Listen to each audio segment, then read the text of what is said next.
Oh, good Lord. Doing some great work though. That's some really great work. And yeah, you were right. Yeah, Radix has come a long way. She does a great job down there. Yeah, she's fantastic. She did so good. She's been doing a fantastic job. Yep.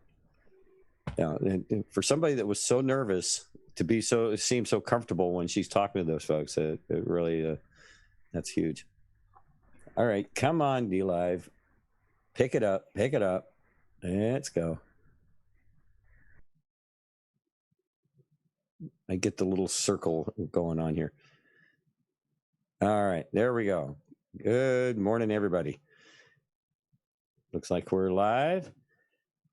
Okay, well, hey, good morning, live chat and D-Live, and the Twitch folks are out there. Now I got to find room for the Twitch chat again. Minor inconvenience, but we're glad to have Twitch back with us here. So y'all just glad you're with us now again for a while until they pull something again. Who knows what's going to happen next? But we'll deal with it just like everything else. We deal with it. And I see Bakfa's out there, D. Landry, Ronald Harmon, Gail MJ, good morning to you. Mom Bear. Hey, I'm waving back at you there, Mom Bear. Yeah. Foth 67. And Gal MJ waving. Hey, good morning. There was the cutest little emoji the other day. It was a little yellow. It was a Pepe. Looked like he was in a little yellow, like a kid's one piece, a baby's one piece sleeper, and he was running. It was cute. All right. And Appy Writer, good morning to you. Well, folks, you know what this is. It's a Magnum Monday, right? So, are y'all ready? I hope so.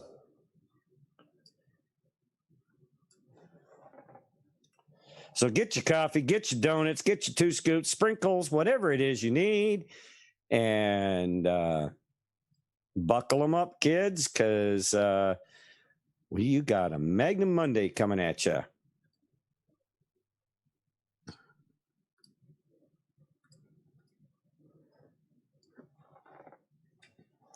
All aboard.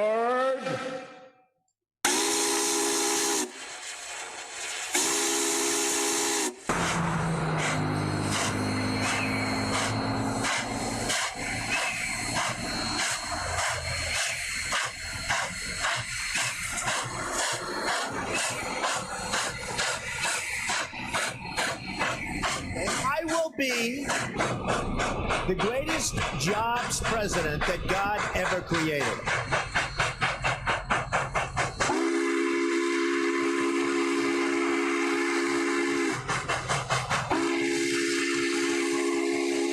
The American dream.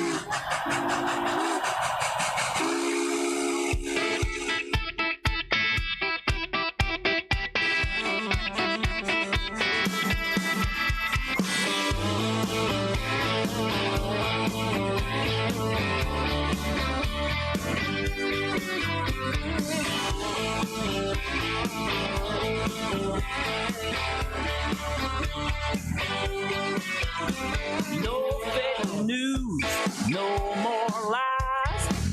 Build the wall, drain the swamp dry. We're on a roll, we ain't done yet. Promises are made, promises kept on the Trump train.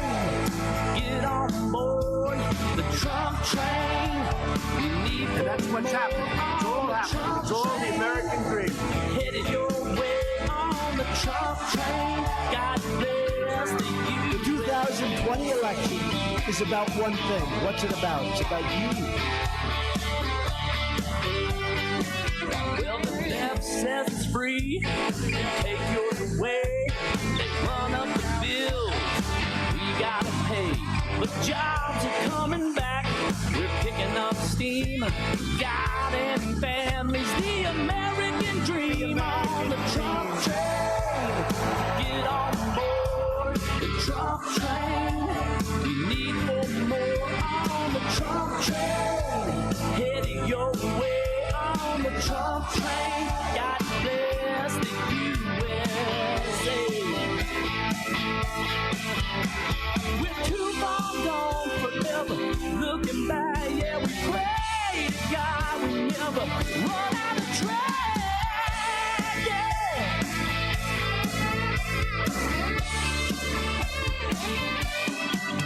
On the Trump train, get on board the Trump train.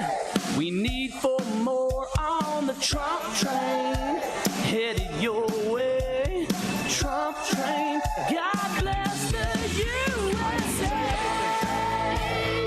Get on board the Trump train.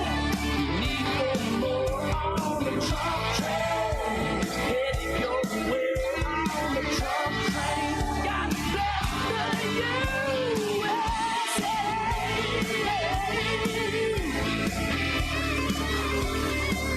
Yeah, it's headed your way.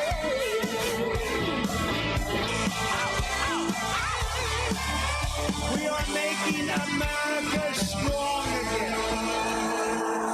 We are making America safe again. And we are making America great again. Thank you.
beautiful for spacious skies, for amber waves of grain, ooh, for purple mountain, for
mighty Jimmy Hunters.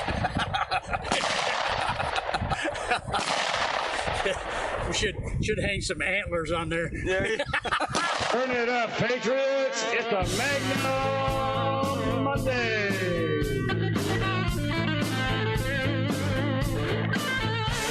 You can't pull the wool over my eyes anymore. I know what you're doing. I never saw the situation coming. That's for sure. That bad the dark is growing. Can't own me, control me. I'm an independent soul. No suffering, not in a plate I roll. Can't have me, degrade me, emotional destruction. So what now? Stone me, don't judge me on the win. 'Cause you'll never win. I'm sovereign.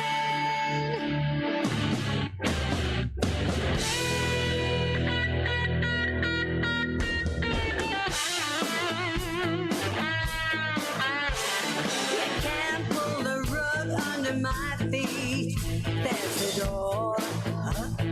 Know where this is going. You think you're a God-fearing guy. Your chauvinism showing. Can't own me, control me. I'm an independent soul. Not for sale, for rent. Not in the plate I roll. You can't have me, degrade me. Emotional destruction. So what now? Stone me. Don't judge me on the win. 'Cause you'll never win. I'm sovereign.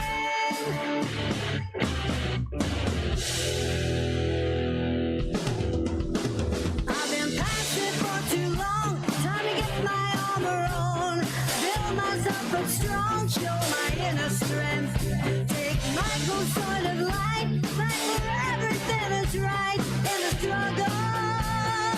They'll never win. We are sovereign.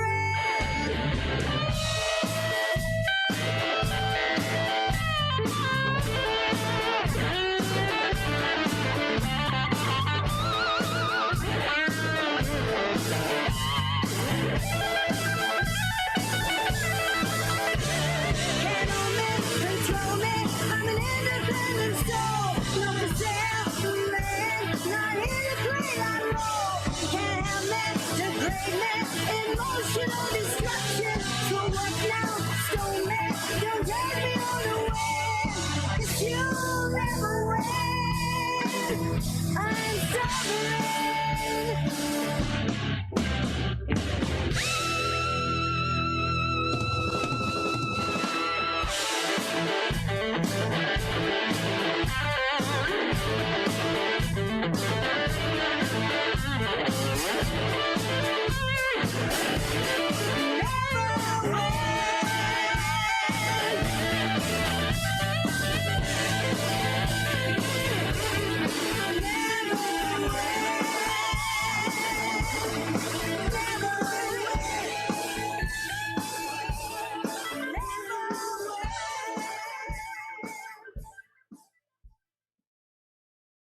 Good Monday, Magnum Monday morning to everyone out there.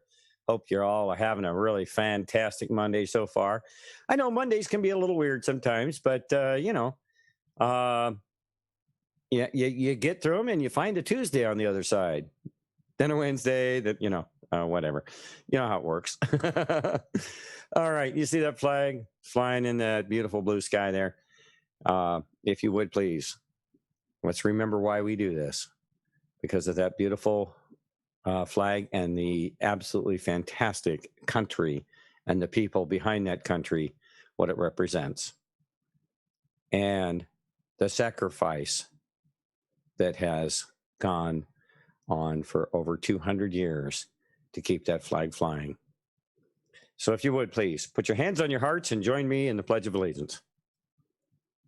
I pledge allegiance to the flag of the United States of America and to the republic for which it stands, one nation, under God, indivisible, with liberty and justice for all. God bless America. Hoorah! Okay. All right. Well, November 16th. For some reason, it seems like this would be a significant day and have some kind of significance. I don't know. But I know that, there's a lot of things happening over the weekend. Well, I know for one thing, the people here in Washington State get to, put up with more of Governor Inslee's silliness. And, he came out and said, we're going to lock it down really tight right now. And I guess we're going to go until, I think somebody said December 14th. Which is December 14th is a kind of a significant day in my book, because in 1974 on that day is when I got the scar on my nose. Trying to think if that has any kind of significance. A ski hitting me in the face and maybe a declaration of something that happens on that day. Who knows? We'll see. We'll wait and see. So anyway, got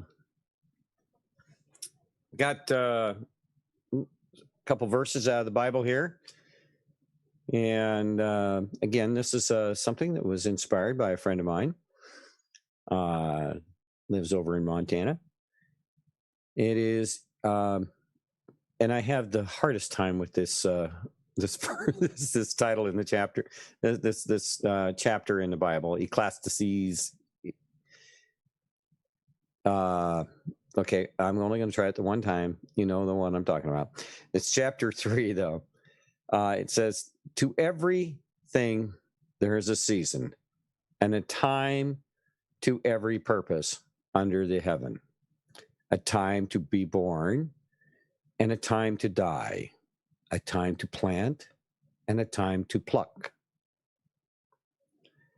and a time to pluck up that which is planted, a time to kill, and a time to heal, a time to break down, and a time to build up, a time to weep, and a time to laugh, a time to mourn, and a time to dance, a time to cast away stones, and a time to gather stones together, a time to embrace, and a time to refrain from embracing, a time to get, and a time to lose, a time to keep, and a time to cast away, a time to rend, and a time to sow, a time to keep silence, and a time to speak, a time to love, and a time to hate, a time of war, and a time of peace. What profit hath he that worketh in that wherein he laboreth? I have seen the travail which God hath given to the sons of men to be exercised in it. He hath made everything beautiful in his time. Also he hath set the world in their heart, so that no man can find out the work that God maketh from the beginning to the end." So there's a time for everything, is what it's saying. And we, through wisdom and knowledge, need to recognize that and learn from it. But when the time comes for any one of those things mentioned here, then it's time to get it on. So take that with you for the rest of the day and ponder that. And just remember all of those different times that, it's just in due time. And, we'll see what happens, those kinds of things. But it's through the wisdom and knowledge that we understand which of those times we're actually in at the moment. So we'll say thanks be to God in the name of Jesus Christ. Amen. On that little bit there. So good morning to everyone out there. It is November 16th. That's a Magnum Monday. And I want to say thank you to all the folks out there. Easter Mariah, how you doing? Enoch Coke, I guess is that is. Camouflage Peacock is out there. We have D. Landry. TJ Mullen LaBay. Good morning, TJ. How are you? Good to see you. Hope you had a great weekend. I Pope Champ. Good morning. Deborah W. Good morning. Charles Daigle. Hey, Chuck. How you doing? And let's see, who else do we have out there? Sooner Nomad, 2020 Liberty. Good morning to you. Tina Anon. Over here, we got a whole bunch of people over here in Twitch this morning. Future Wolf, good morning. Starbuck, the Cylon, and Turtle Dove, good morning to you. Donald Ray Link, Croc 45, hey, how you doing? Anto Chris, Johnny underscore Johnny Appleseed, Donald Ray Link, good morning to you. Mary Magdalene, good morning. I saw your message a little bit earlier there when I was just trying to bring up the Twitch screen there. Mrs. Pop, good morning over there in Twitch this morning. I see you. You can't hide from me. Patriot Shoozy, how you doing? And DW158. All right. Well, I guess we need to do a little roll call here, just to let y'all know you're listening to Patriot Soapbox 24/7 on YouTube, courtesy of D3MO, and Twitch and D Live. And if you're out there on a Roku on a big screen, hello, how you doing? Just what you needed to see on your big screen, right? This is, hey, Jolly Green. Good to see you out there. How you doing this morning? All right. The temperature right now at my location is 33 degrees. We had a nice walk this morning. It's always fun to get the dogs out and get them walking. They truly enjoy it. And we'll see what the rest of the day brings after that, But how about you guys? I have Walt Hageman checking in at 32 degrees in Republic, Washington. Good morning to you there, Walt. And today we're looking at 29 degrees with light snow in the Twin Cities. And it's my 72nd birthday. Energy Bear. Well, good morning. All right. Happy birthday to you. Happy birthday to you. Happy birthday, Energy Bear. Happy birthday to you. Hey, folks, it's Energy Bear's birthday. All right. Steve, 40 in Pennsylvania, 41 overcast in New York. Tina Anon. We are back on Twitch. Yes, Twitch is back up now. They took us out of Twitch jail, and so we're good. Good morning, Southern Jim. How you doing? MGL Mike, good morning to you. 41 in Rudderville, Tennessee. Clarence Thomas says hi. Well, hi back to Clarence. How you doing today, man? You're doing a great job there, by the way, Clarence. 40 and sloppy in Rochester, New York. Durham appears to be a disappointment on the surface. We are missing. Are we missing anything? I.e., Durham and Q. Don't make assumptions. Let's just wait. A lot of things happen that we don't know about. That's DC all the time. 365 days a year, been going on for years. Soapbox Franny, 39, clear blue sky. Northwest Georgia is checking in there. And good morning again, 39 in Texas. Jenny, how you doing? And Wade T, 47 and sunny in central Alabama. 39 central Indiana. Nebraska, 25 and sunny. Let's see, what else do we have here? Over here in Twitch. Yikes, 1 degree above freezing, says Mary Magdalene. Ooh, 61 and sunny in Cherry Grove Beach. Turtle Dove is sending a big happy birthday there to Energy Bear. So Energy Bear over in D Live, we're communicating across platforms here with you guys. Awesome, I love it. Yes, Thor Thunder God, Trump did win. Yeah, I agree. Good morning, 43 degrees in Noose Bay, Vancouver Island, BC. Donald Ray, good morning to you. And let's see, who else do we have there? 47 Central did that one. Chili 35 in Michigan says living in life 44. Dewey Osborne 40 in Subby and 40 Subby in Searcy, Arkansas. There, Old Norwegian Woman 50 here on the west coast of Norway. Good morning to Old Norwegian Woman. And Princess Shiny Pants in Half Moon Bay, partly light, says Princess Shiny Pants. All right. 34 degrees in Fern, Tucky, Nevada. J9Z, how you doing? Avery Island, the home of Tabasco, sunny, 53 degrees. Happy Warp Speed Vaccine Monday. Thank you for reminding us of that. Could have gone all day. Let's see, firefighter EMT 39 in Central Indiana. And again, I want to reach out there to my good friend, firefighter, and I'm sorry for the loss of your friend there, my good man.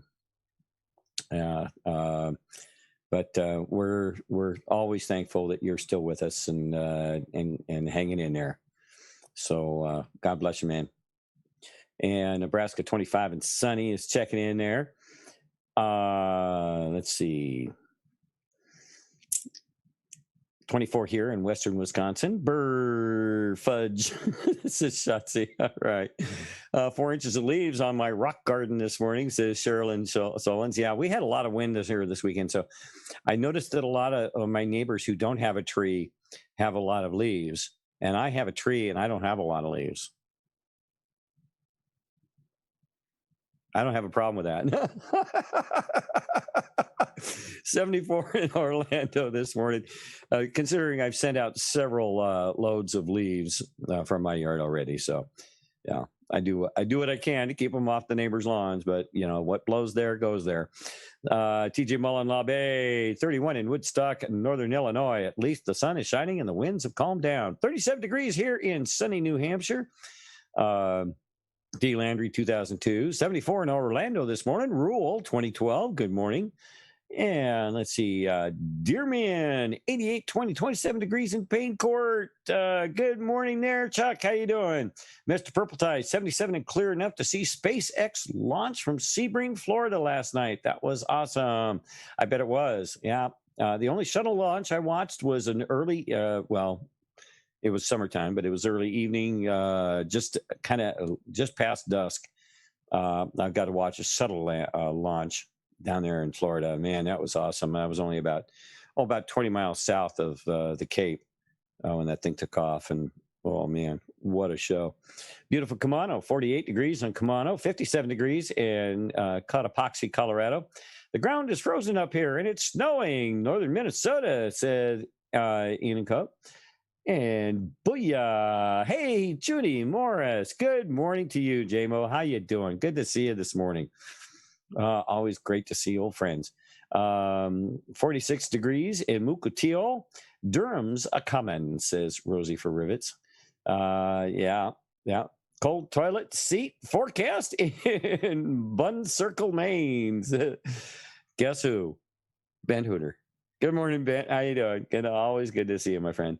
48 or 45, DeWitt, Arkansas. Big figures, small keys. Dewey Osborne. All right. You bet there, firefighter. Sequoia 4 is 38. And a good morning right back at you, Lion and Knox. You guys hope you're doing well down there in the Sequoia Forest. 50 degrees, West Valley, Arizona. Did you see cocaine in the Ukraine? Is that the title of something, or is that it's probably a reference to little Mr. Hunter and his activities. All right. Let's see, 74 in Orlando this morning, 55 degrees in South Georgia, Burr, 45 degrees, waiting in line at bank. Go Navy, HHS 73 girl. And sunny and cool autumn day on the southeast coast. Are they actually letting you in the bank there, HHS 73 girl? Because, all of our bank lobbies right now are, it seems like everybody that I do business with is go through our drive-through window. Yeah. Okay, let's see. Who else do we have out here? Let's check over on the Twitch side. For some reason, because I don't know, I keep forgetting where the little button is so I can pop out the chat on Twitch. I can't never remember where that little widget is. And so now I have to look over on my other screen here where I have Twitch opened up, and until I can find that stupid button, I'm stuck with that for the moment. So no, don't want to do mod view. And you would think they would put it in like chat settings, but no, it's not there. And I'm like, you buggers. And I've been through this. I just don't do it often enough, because once I get the chat popped out, it kind of sits there and just stays on my screen 24/7. And it's like, okay, where did they hide? Okay, where did they hide it? And then when I do finally find it, I say, okay, now remember where that is. Yeah, good luck with that. Okay, so anyway, I'll get it figured out, guys. I'll get it figured out. Let's see, more options. No, under more options, it says report Patriot Soapbox. No, I'm not going to do that. We've had enough of that.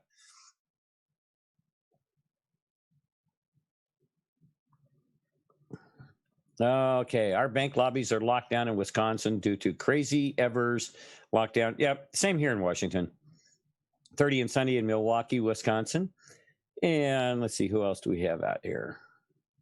I voted straight Republican ticket in every election since 1972, except in 2000. I didn't like Bush or Gore, so I voted for Harry Brown then. A lot of strange votes came in some of these elections based on what folks were dealing with at the time. All right. Well, thank you for participating in this morning's roll call. I'm glad it's a good part of your day there, Tina. Yeah, it's kind of fun. I like letting you guys know that I certainly do appreciate the fact that you guys are here, and you're here just about every single day if you can be. And we certainly appreciate it. Everyone here at Patriot Soapbox appreciates everything that you do as patriots, as listeners on the channel. We definitely appreciate it. So. Well, anyway, I got lots of stuff on the stack of stuff this morning here, and I'm going to start out with a little bit of local news because it involves the new procedures, or the reestablishment of old procedures, different day, same old crap, out of a libtard governor that we have. And as you can see, grocers release statement following Governor Inslee's new COVID-19 restrictions by Stephanie Klein. This came out just yesterday. Yesterday afternoon. On Sunday, Governor Inslee announced new restrictions as part of Washington State's response to COVID-19. Shortly after, the Washington Food Industry Association's incoming CEO released a statement. Washington State's independent grocery and convenience stores are working hard to safely meet the needs of customers during COVID-19. Since the early days of the outbreak, grocery stores have complied with COVID regulations, masking up, sanitizing, and providing clean, safe shopping experiences.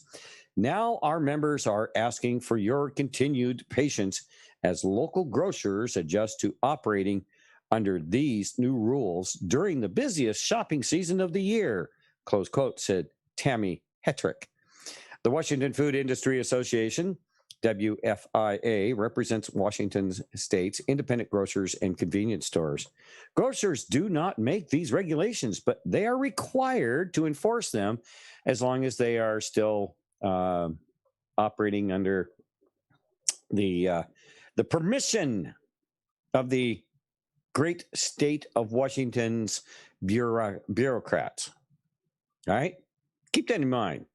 While they're still operating with the permission, they are conducting business under the permission of the Labor and Industries, the Health Department, and all these other things. If you get it.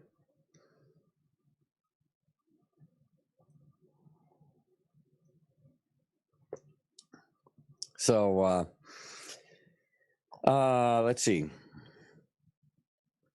They are required to enforce them, Hetrick said. Like you, we are adjusting to new and ever-changing rules about how to shop safely during this unprecedented time. Yeah, it's unprecedented because it's unconstitutional besides.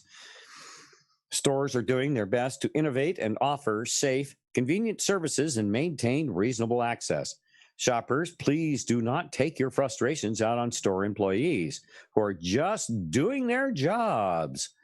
Our stores and our suppliers are working diligently to ensure shoppers will have safe access to food and other products they seek this holiday season. Yeah. So you can go buy up, a turkey, but you can only share it with 3 people because you can't have more than I forget what he came out with, but and gatherings at the homes are limited as well to like 5 people or something stupid like that. So if you have 6 cars parked in front of your house, unless everybody lives there, I have a feeling the Inslee Gestapo may stop by and go, "You have too many people in your home. You're against the you're not in compliance with the governor's latest unconstitutional dictates." Okay. So, like you, we're adjusting to new and ever-changing rules about how to shop safely during this unprecedented times.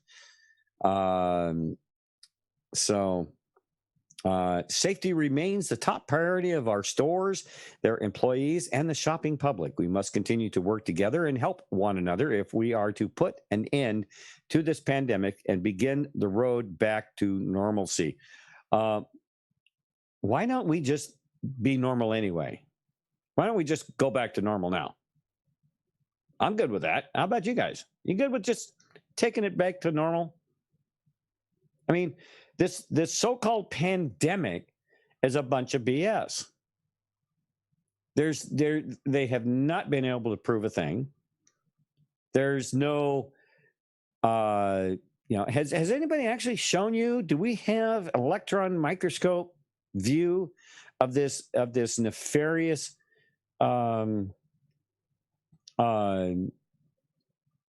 virus? No, we have we have a media out there that has been pushing a narrative because they are bought and paid for by the deep state to scare the living pants off everybody, to work you, to psychologically massage you and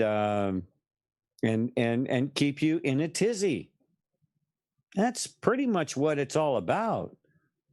And as long as you listen to this garbage, I hope you enjoy your mask. I don't. I will not wear a mask. And I'm just wondering if this next, I haven't been out since yesterday. Well, I didn't go anywhere yesterday, and I haven't been out today. And I can hang in here for at least a couple of weeks before it would be nice to get to a grocery store, but I don't have to.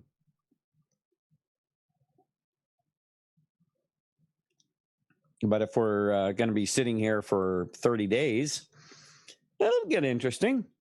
If I refuse to go to a store and if they refuse to allow me in if I'm not wearing a mask, if they start throwing me out. The only other way to deal with this is to everybody leave your mask at home in the garbage can and go about your day. And when nobody walks through the doors of these places that are mandating a mask, then the operators of these businesses have chosen their side. And I mean, when do we tell the government that they don't have the power to do this? They don't have the statistics. There is absolutely nothing of any solid science that they can prove that any of this has any validity at all.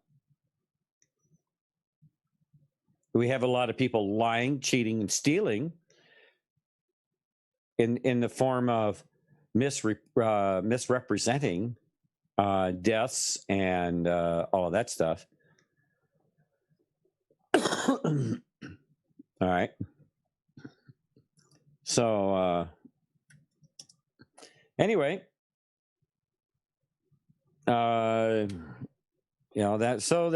Inslee's new order bans indoor gatherings and indoor service at restaurants and bars, retail, including grocery stores, and it will be capped at 25% of indoor occupancy. So, whatever the occupancy is of the particular establishment that you're going into, it is now limited to 25%. Now, the interesting thing is, I have a feeling if you go into certain different locations, that may not be necessarily the case. Oh, like the casinos that are run on by the Indians. I've noticed that they kind of, step outside the, these things too. Everybody in there wears masks and all that stuff, but they kind of step outside, and and obviously the casino, they gotta stay in business, got to have that casino operating. You got to have people in there paying the bills for that casino. Yeah, so.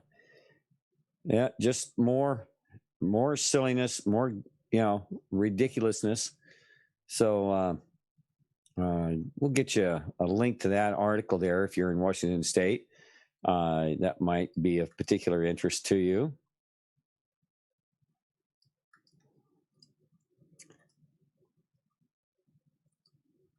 And even if you're not in Washington State, if you're in one of these states where they have been, you've got one of these libtard governors like we do.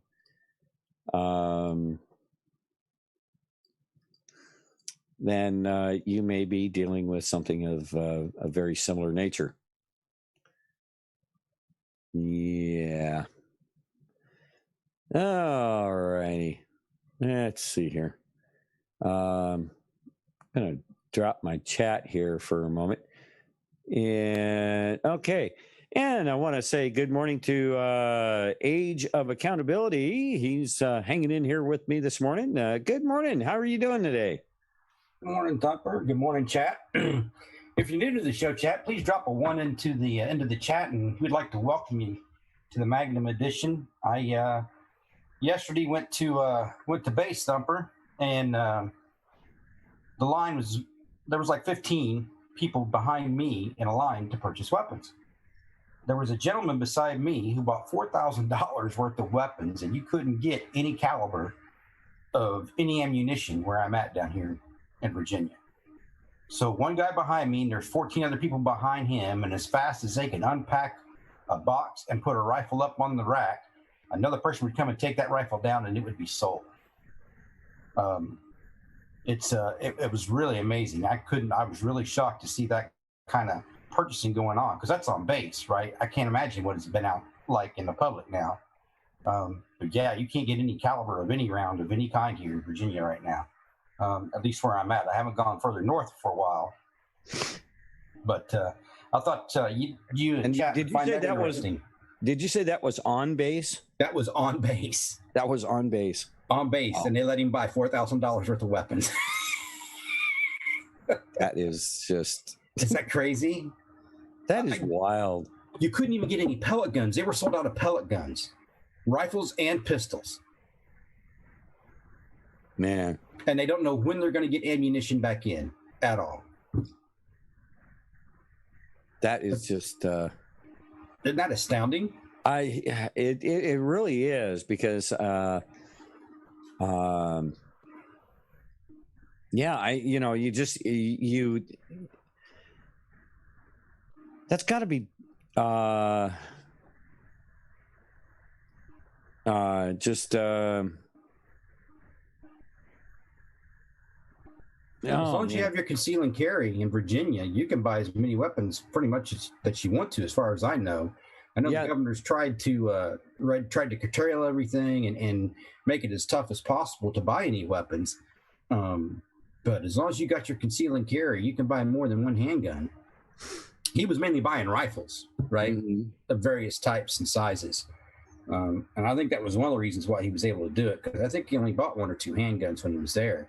But the handguns were so short, all you could do was buy the displays.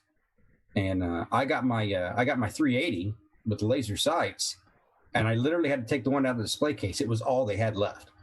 And had I been 15 minutes later, I probably wouldn't have gotten anything that would have been actually any use, right, for home defense. Mm-hmm. So yeah, it's crazy.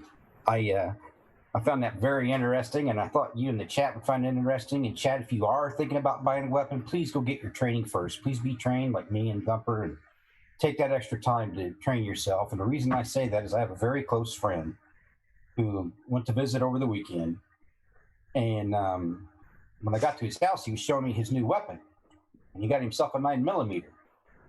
And however, when I looked at his magazines, he had literally forced the bullets in backwards and put the bullets backwards in his magazine, because it was his first weapon he'd ever purchased. He's never even had a safety class or been anything. And he had loaded all of his ammunition backwards. Now, imagine how hard that is, and how he's a big guy. He's like 6'4", 6'3", and he was just he had forced all those rounds in backwards into the, and couldn't figure out why he couldn't get the magazine into the weapon. Was the magazine still usable once you got the rounds back out of it? Yeah. I took it apart. Right. I got a gun kit to take those things apart with the little Allen wrenches and stuff for pretty much any caliber weapon. And I took it apart and got him out of there, and then showed him how to do it properly. And then I gave him a website to go take some online courses at least first, because everything's shut down. Right. The only thing I can do now is eventually take him to the range for practice. But honestly, I'd never seen anybody be able to be so strong they could load the shells backwards into the magazine. That takes a little, because for one, well, if it's a composite magazine, you might be able to squeeze them through there. But if it's like a metal magazine, good luck with that. Yeah, no kidding. I was like, dude, how'd you get these in here? He said, I'm squishing and pushing. And It's really tough. How do you do that? Well, you start out by doing it the right way. Yeah. So Make sure the pew pew end is pointed toward the pew pew end of the gun. And I'm going to buy him an eye target thing, I think, for his weapon, so he can at least practice dry firing for a while. I've been doing a lot of research on a lot of different things. The helicopters that hover above my house every day since the election ended is keeping me on Zulu time. So I get lots of time to research and keep you awake from like 7 in the morning to 11 at night. And all that being said, things are going pretty good, I think, for the most part. And I'm looking forward to spending the next half hour to an hour with you here today. Before I have to go do my, I'm going to go do an outpatient surgery thing today, and they're going to block the left nerve in the left side of my neck to help deal with some of the vertigo and the pain. We're going to see how that works out and see if I get any relief from that. That doesn't sound like any much fun.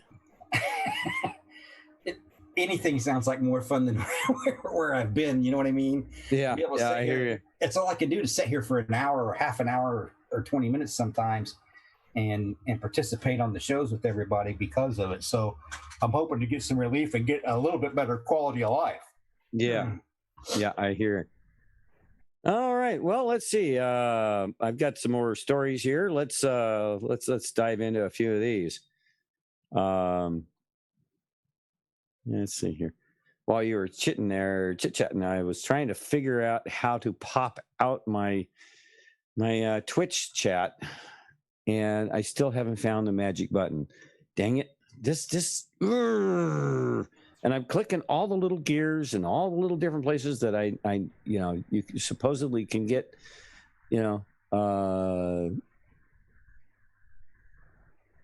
more. And I have found it before. This is the most frustrating thing. It's almost Obviously, it's child-proof, and it's something I can't help you with. Oh, yeah. I'm Especially usually with my pretty good at vertigo, finding when you these see things. double, but I'm right pushing way too many buttons. I swear they they. It seems like logic has left the building. Absolutely. It just is very, very frustrating. So anyway. At least we flipped 11 seats now for the Republicans. There's 11 House seats that have been picked up total. Yeah, as a matter of fact, that's a great segue into this next story. Thank you for that. Patriotic senator rolls out plan to turn Oklahoma into a Second Amendment sanctuary state. Published 4 hours ago on November 15th, 2020, according to this. Okay.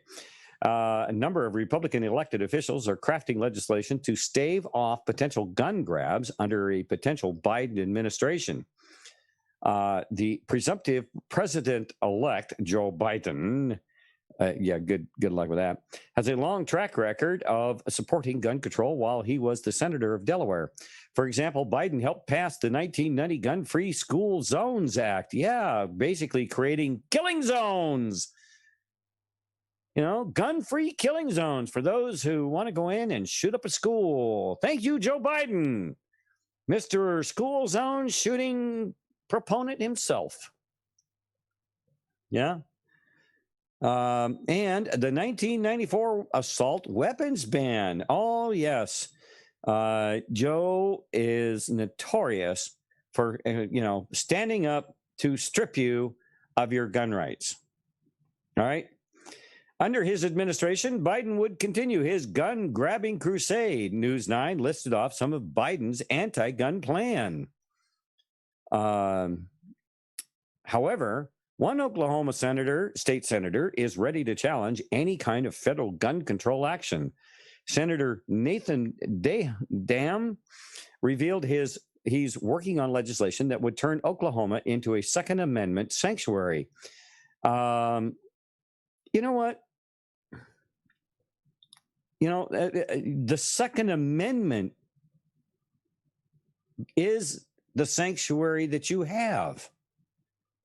Anything after that is just a bunch of BS. All right? This idea that they can come in with sensible gun laws, well, what's sensible to you and what's sensible to Joe Biden or Nancy Pelosi or Hillary Clinton are two totally different things, believe me.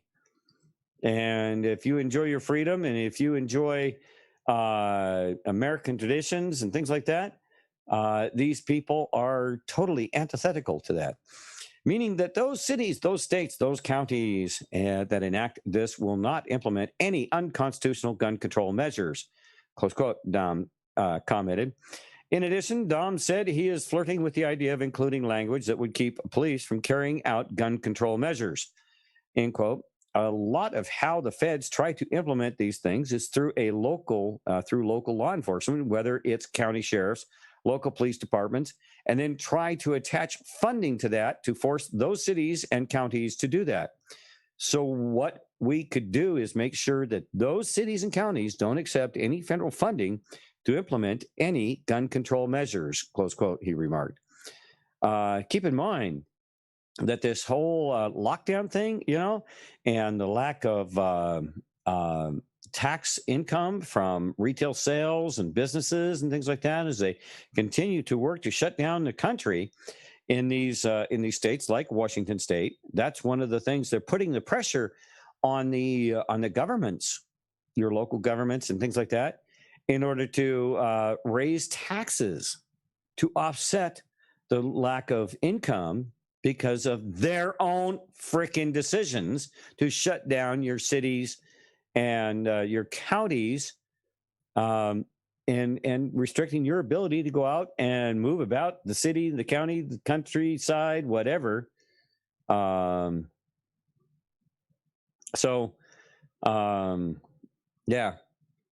The U.S. is in uncharted waters right now. Although there will likely be a divided Congress, any kind of crisis could make the political establishment coalesce to create a gun control solution. I've got that in quotes, to placate the anti-gun media. Well, that anti-gun media is losing ground quickly. All right. As they fail to accurately report and continue to stand on the side of everything that most people in this country do not agree with, and that is, let's start with illegal elections. Let's talk about the restriction of our rights to move about the country freely. Let's talk about our rights to free and fair and accurate elections. Let's talk about a news media that actually talks about the truth instead of being the mouthpieces of a very, very nefarious agenda that we're all seeing rolled out right before our eyes. They haven't asked you to put a mask over your eyes yet, but I guess the lack of oxygen has restricted some people's ability to actually just see what's going on. And maybe that little string around the ears is restricting your ability to hear, or some of these people to be able to hear. I don't know. But what in America is wrong with this picture? All right. What is wrong with this picture, people? A lot. Okay. Senator Dom has the right instincts in mind by making sure to proactively defend his state from potential anti-gun depredations coming from the federal government. And that's the end of that article. So, he's going to try to do what he can. But the mere fact we have to go out and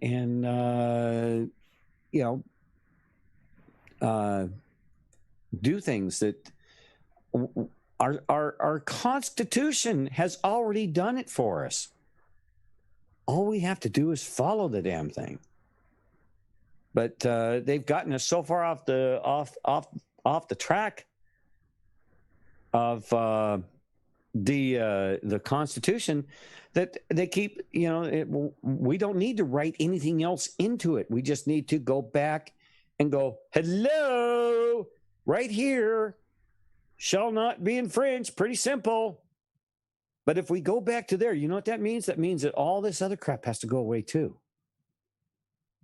Okay, so when you start doing this sanctuary crap, now granted, I don't have a problem with it, but the problem is we don't have to do that. We just need to go back to the Constitution. It says right there, shall not be infringed. Pretty simple, pretty straightforward.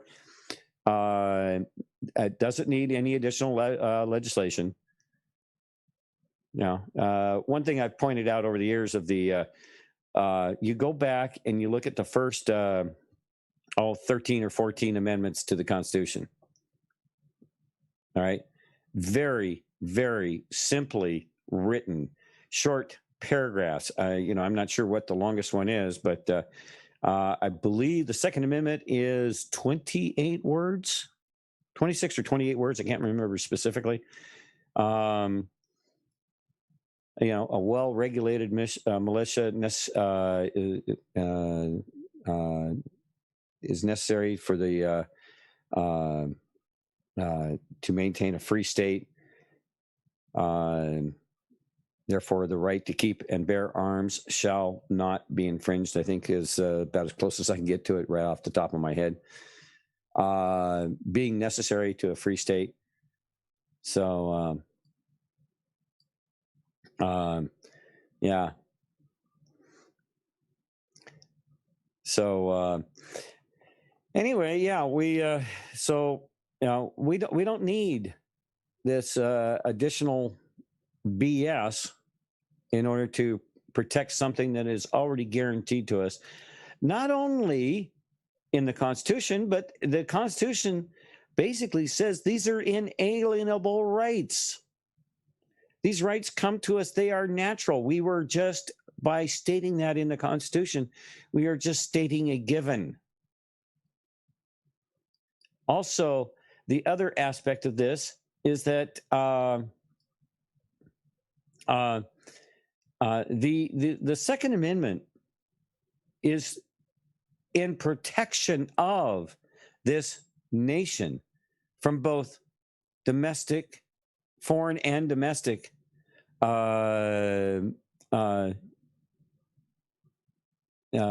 attacks.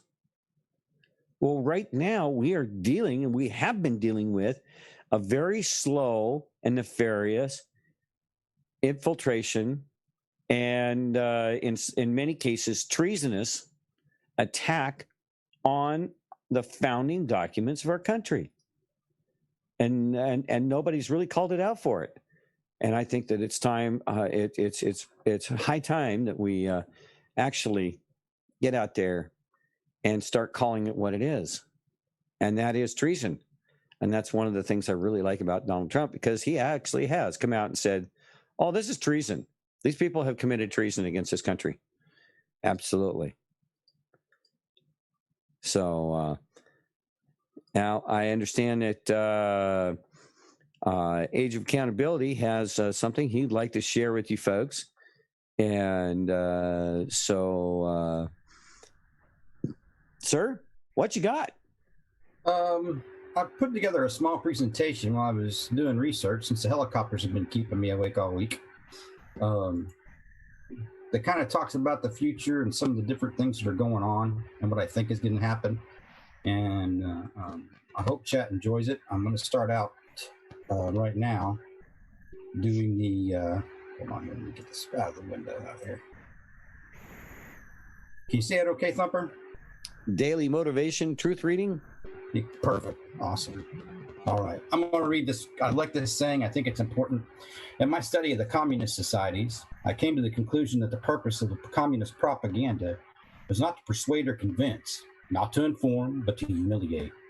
And therefore, the less it corresponded with reality, the better. When people were forced to remain silent, when they are being told the most obvious lies, or even worse, when they are forced to repeat the lies themselves, they lose once and for all their sense of probity.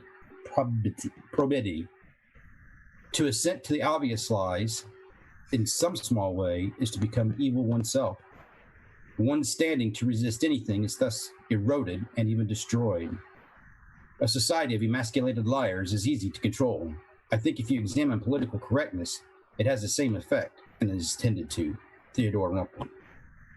That's just something for you to ponder, chat. That's what they've been doing for years. Here's the 11 houses that we flipped, and I'm very excited about this. They said to watch California. So right now we've rigged for red. The president's running silent, and rigged for red meant a lot of different things to a lot of different people. So there's our victory dance for winning the 11 seats. Here's our rig for red. So an EAM loyalist. That's an emergency action message, which I'll cover in a minute. So the first thing that'll happen with this is once POTUS's Twitter removal, when that occurs, the next red that'll happen when you're rigging for red is central communications blackout across the continental U.S. The third would be the classified movement of Pelosi or Pence. The next rig for red would be the movement of military assets, the 10th Mountain Division, the 1st Marine CPSD, and the Marine QVIR. So the 10th Mountain is just coming back from a deployment in Afghanistan. And some have already come back, and the rest will be coming back. And so they have been, I believe, spread out across the U.S. For the virus immunizations, at least under that guise. So right now they're saying it's under the guise of citizen riot control. I don't think so. I think they've already done it. I think they're ready for this. Then the next one would be the National Military Command Center. And when SITCOM gets involved, right, then they can pass out the rules they need to do to the different assets that are going to be helping with this. Here's next one would be the Secretary of Defense and his instruction one. Hence why had to get rid of Esper and the others, and the U.S. Secret Service, Castle Rock. So Castle Rock is also a term used to protect the White House or harden the White House. And when the U.S. Secret Service is involved, right, they'll get their instructions and they'll secure the White House. And that's also another term for Castle Rock for those who are new to the channel and are not aware of that. So when you look at an EAM use is for cryptographic protocols. It includes methods such as digital signatures to authenticate the messages, thereby ensuring that they cannot be forged or altered. In the United States, the EAM will be issued from the National Military Command Center at the Pentagon, or if it has been destroyed by an enemy first strike, by the alternate National Military Command Center, Site R, at Raven Rock, Pennsylvania. And I think we need to do some digging on Raven Rock, just to kind of see what's going on there, just to be see how that might tie into some of the Q message traffic. Or by a Boeing E-4B National Airborne Operations Center. The messages are sent in digital format to nuclear-capable major commands. The messages are then relayed to aircraft that are on alert by the U.S. Strategic Command at Offutt Air Force Base in Omaha, Nebraska, via single sideband modulation, radio transmitters of the high-frequency global communication system, formerly known as the Global High-Frequency Service. The EAM is related to missile firing, nuclear, but you get the idea. This is how they might transmit the EAM. Now, there's also a thing called Sky King messages, are also read in the same network as EAMs, also known as Foxtrot broadcast. These messages will interrupt EAM messages if needed to be read. They contain a higher priority and time-sensitive code for orders that need immediate attention. So this gives you an idea of that. Now, here lately, the 130 Secret Service agents have isolated for COVID-19 outbreak. Now, I find that kind of odd. So has the order already been given to the Secret Service, right, to prepare for their part in rigging for Red 6? I wondered. And then the last thing that I wanted to share with everybody is the Marine Corps has something called a Certified Professional in Supplier Diversity. It's a certification in supply management and doing these things, where they can have all the medical gear that they need for any type of medical treatments. It's an overall encompassing certification for any type of logistics requirements. The QVIR has to deal with water purification in Indian tribes, is the best I can find. I've called a colleague to find out more about it in the Marine Corps, because that was the first time I had heard QVIR in a Marine Corps sense. So I know if it's actually QVIR, which has to do with the Indian tribes and their water issues, or is it actually Marine Corps QVIR? And I'm starting to be more of the one that it's a separate thing from the Marine Corps. So one of the important things that you're going to have to determine, and I want you to be able to discuss with people who are your friends or family, is martial law of the United States. And it's a very distinct thing for actual martial law. And this is what you need to know as a chat. And I really want Thumper to provide his 2 cents on this part. We were kind of talking about it before the show. In the United States, martial law is limited by several court decisions that were handed down between the American Civil War and World War II. In 1878, Congress passed the Posse Comitatus Act, which forbids U.S. military involvement in domestic law enforcement without congressional approval. However, that part I don't think it's going to apply here, and here's why. The privilege of the writ of habeas corpus shall not be suspended unless when in case of rebellion or invasion, the public safety may require it. There have been many instances in the U.S. military within the borders of the United States, such as during the Whiskey Rebellion in the South during the Civil Rights Movement. But those acts are not tantamount to a declaration of martial law. The distinction must be made as clear as that between martial law and military justice. I believe what you'll be witnessing is actually military justice, because the only way you can have military law or military martial law is deployment of troops does not necessarily mean that the civil courts cannot function. The only way you have true martial law is if the civil courts across the entire United States can no longer function. If the civil courts are still functioning when the president uses the Emergency Act to deploy military justice, that's a totally different thing. Right? He's stopping an insurrection. That's he has the power to do that. He doesn't need Congress. But to declare martial law, he's supposed to get Congress's approval. 2, the civil courts can't function. And 3, true martial law is where the military takes over, and there's not necessarily an elected official above the military controlling that. But for us, for your definition, it's when the civil courts cannot function.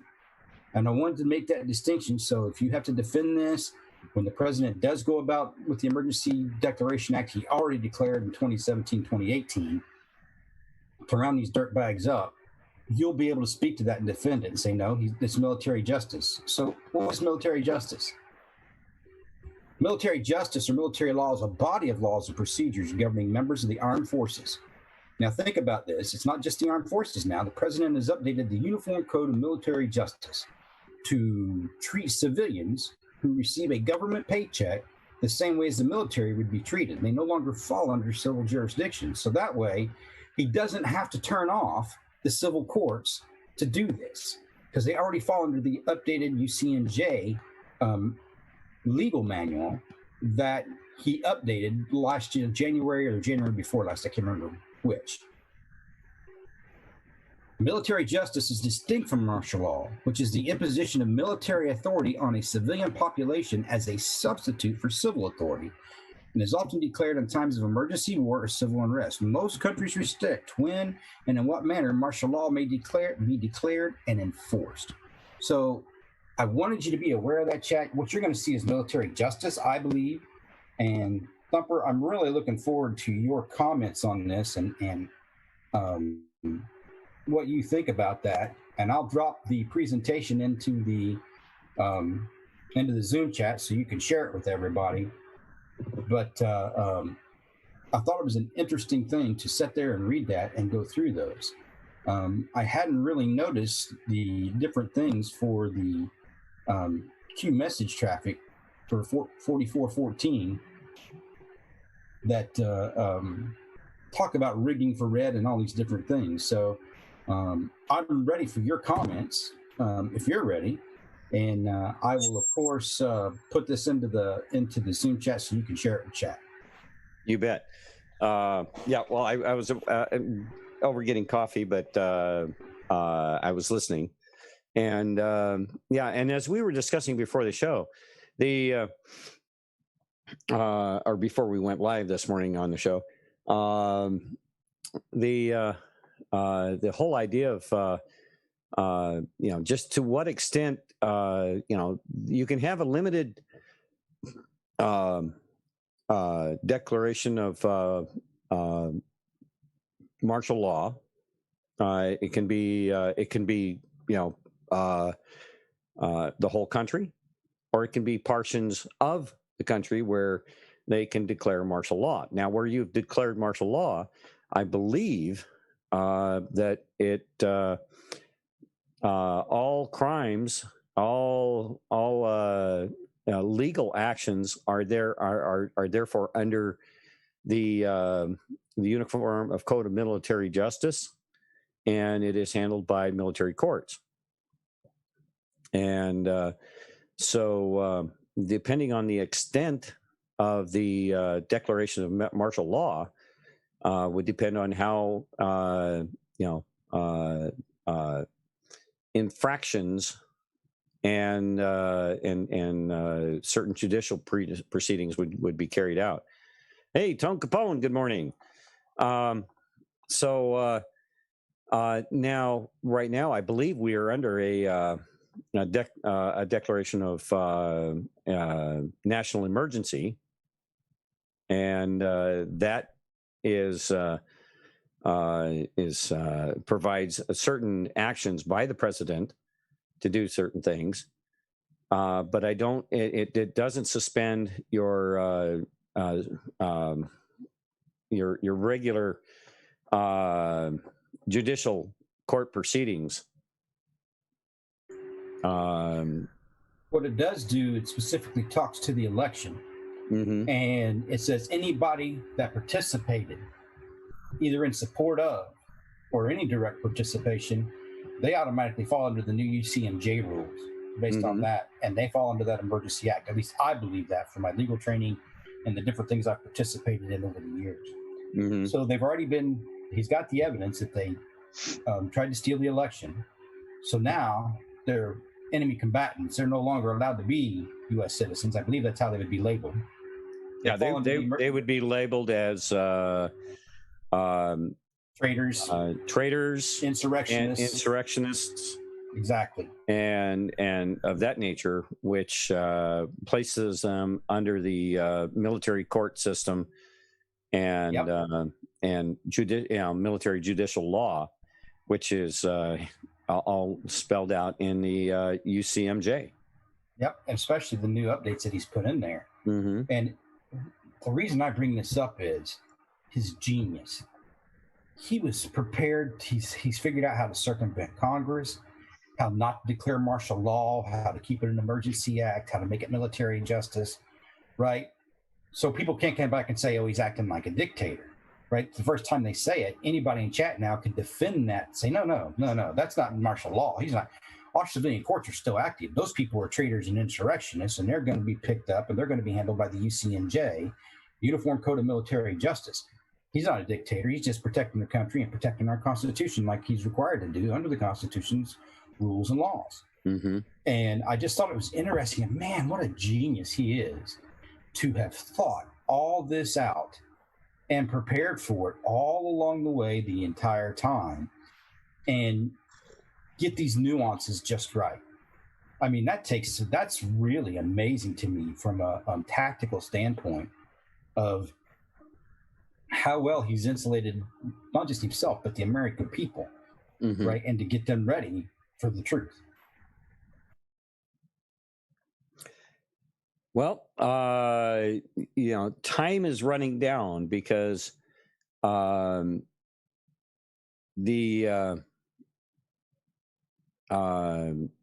election itself, having been carried out under a national state of emergency, I'm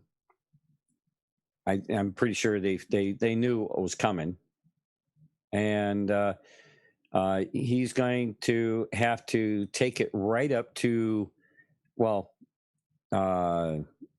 these cutoff dates where certain things have to be certified by the states and the electors identified, and the electors then cast their ballots.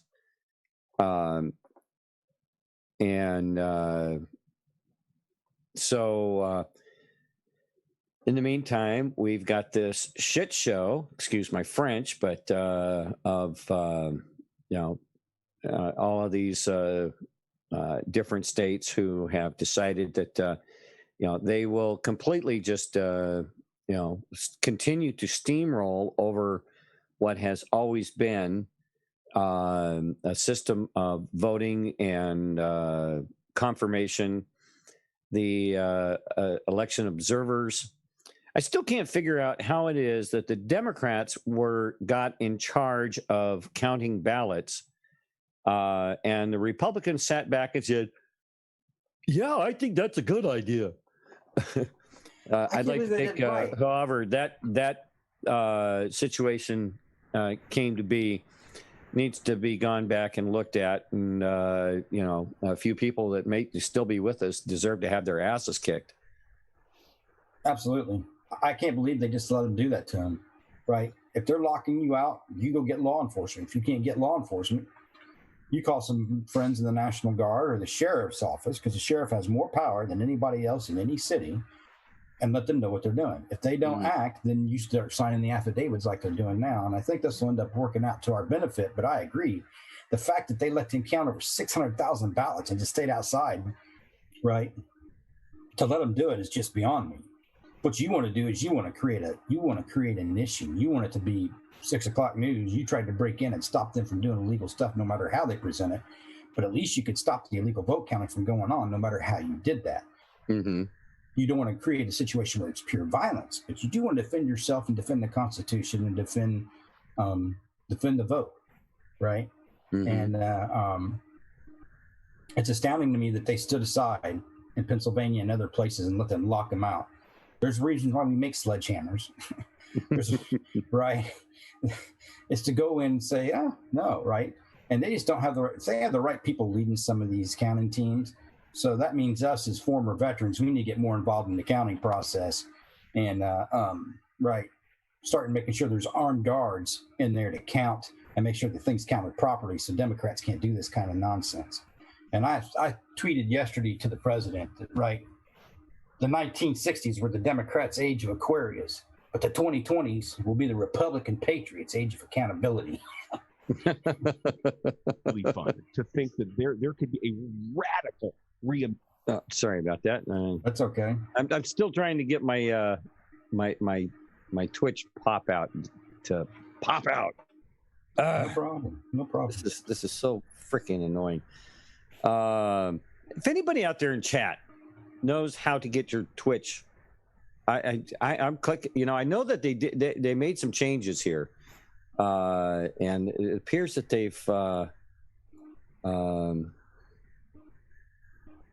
they've moved something, because I know it wasn't. I've hit every gear, everything on here, and it's still not giving me a pop out chat, and I've used it before, and so this is bugging the crap out of me. Sorry. Yeah, no, I agree, and I think that we're going to have to just kind of sit back and wait to see how this thing actually plays out. As I see it, there are a couple of different ways this can be played, and the fact is, I know that President Trump and his team are absolutely, they know they have researched every little law, regulation, rule, what have you, that is out there, and I'll put $100 on it that they are not going to get caught doing something that they don't have absolute legal authority to do. I agree 100%. Now, especially now, they may be using something that's on the books that the Democrats put in place. Now, I've said this numerous times over the last almost 3 years now. I mean, we're so close to doing it. I think we're very well. We've been doing this for 3 years now, because it was, this whole shit show started. Q started in October, so we're over the 3-year anniversary on this stuff. But I've been saying it from the beginning. When you start and go back and you looked at all of the rules and regulations and laws that have been put into place, even things like the Patriot Act and all of this other stuff that is, unconstitutional from day one. And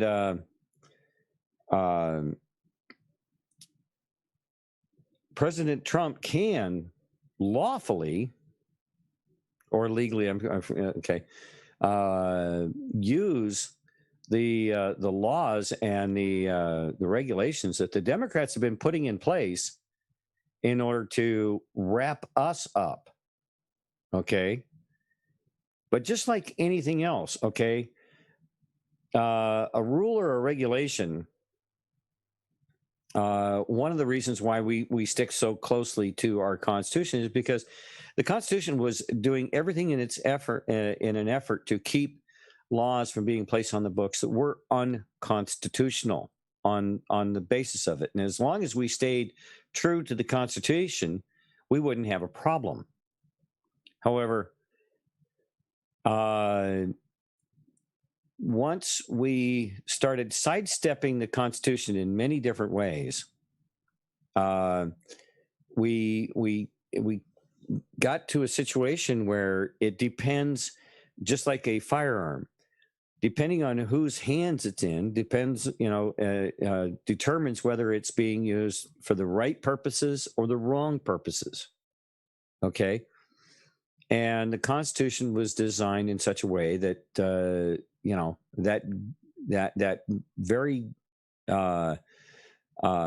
that tool, which is basically what a law is. It's a tool to keep things in order and gives you a defined set of guidelines and rules in which to operate.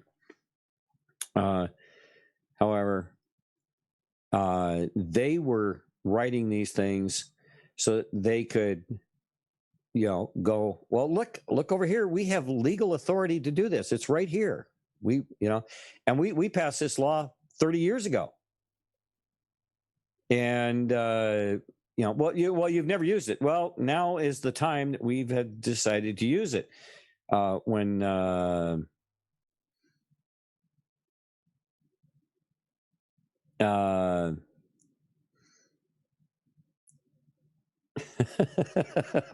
Yeah, Charmaine. Yeah, absolutely. Leopard needs to get his Twitch on. He's a little pop out. Yeah, there you go. But they placed all this stuff on the books. And now what is happening is President Trump is using these laws, rules, and regulations. And he's actually able to use them against them. And they really don't have any complaint. They can't complain because they're the ones that put this stuff on the books. Unfortunately, now he's able to use those things against them in order to take them down.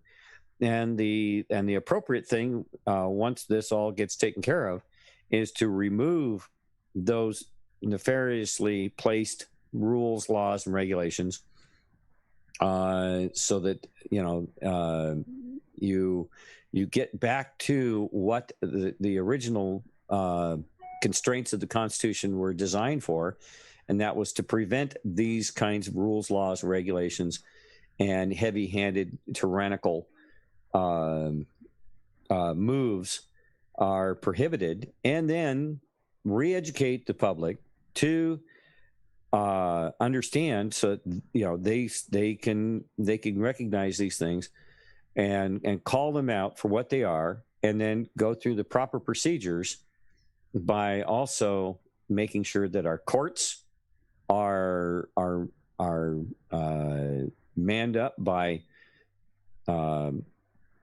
folks who will enforce the Constitution. Enforce the Constitution and adjudicate according to the Constitution and the laws that are constitutional, and then go from there. And as long as we can get back to that, we can reestablish this country the way it should have been. Agreed, but I think a lot of people aren't aware of this, but Amy Coney Barrett and Kavanaugh were both on the 2000 election team for Bush. Mm-hmm. So I believe one of the arguments will be also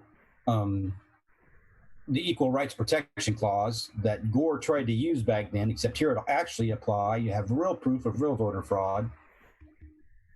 And I'm not saying that there wasn't in the 2000, because now as I look at it, some things are starting to make a lot more sense with all this voting stuff going on. Mm-hmm. But here he's actually got proof where they can apply that particular Equal Protection Clause under the Constitution, not just the 12th Amendment, which is another amazing thing to me. I always thought the 12th Amendment was just it went to the House. I didn't realize that the states actually got to vote using the 12th Amendment, where you got the one vote each for each state. That's really right. He's got, like you said, he's got them coming and going backwards, forwards, up and down. And there's no recourse. No matter what course they take, they're going to lose. If it gets to the House like that using the 12th Amendment, because he doesn't concede, as soon as he doesn't concede and it gets time, it's automatically going to go to the House because it's a, when he doesn't concede, it's, what type of election is it considered? Anyway, he's fighting the election. Contested. Thank you. That's the word. That's the word I was trying to get. Thanks, Thumper. I really appreciate it. And then automatically the entire election is null and void. So once he's elected through a contested election through the House, he can run for a third term. And a lot of people aren't aware of that. Once you have it, it's happened twice in our history, right? And we've heard other people talk about it here on the channel before. But imagine that. He's been saying, oh, I might even run for a third term. He knew forever, especially the last 2 years he was talking about that. I'm like, well, how in the world can you run for a third term? Is it because of insurrection? No, it's because it's a contested election, and all contested elections are automatically null and void as soon as it goes to the House. Mm-hmm. And that's just his genius and everything that he does. And my vertigo starting to kick in really bad, as if you couldn't tell, since I couldn't remember the word contested. I'm going to have to go medicate and lay down, and I greatly appreciate the time I've been able to spend with you and chat this morning here for the short time that it was, and be able to assist you with the show. Well, I appreciate it, and thank you. Everybody have a good day and have a blessed day, and I will try to be back on within the next couple of days. And I dropped the presentation in there with all the martial law stuff and everything, Thumper, for you to share with everybody on chat and to go over yourself, and feel free to use it however y'all want to. All right. Have a blessed day, everybody, and it's a blessing to be with you. And thank you. Take care. Get some rest, do what you got to do, and we'll catch up with you later, okay? All right. Stay motivated. Thank you. Okay, folks. That age of accountability. Thank you so much. All right. That leaves just you and me, guys. So we'll continue on here. This next story I've got for you here. And I see Tetsuyama 511. Hey, good morning, Chief. Go Navy. And Chief is putting something here in the chat here. Let's just take a look and see what Tets is bringing up to us here. Proof why Trump will win part 2.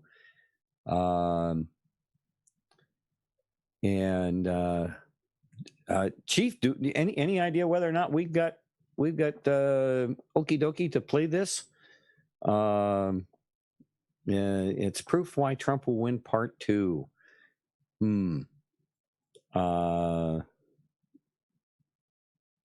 Yeah, if we can, might be worth taking a look at here.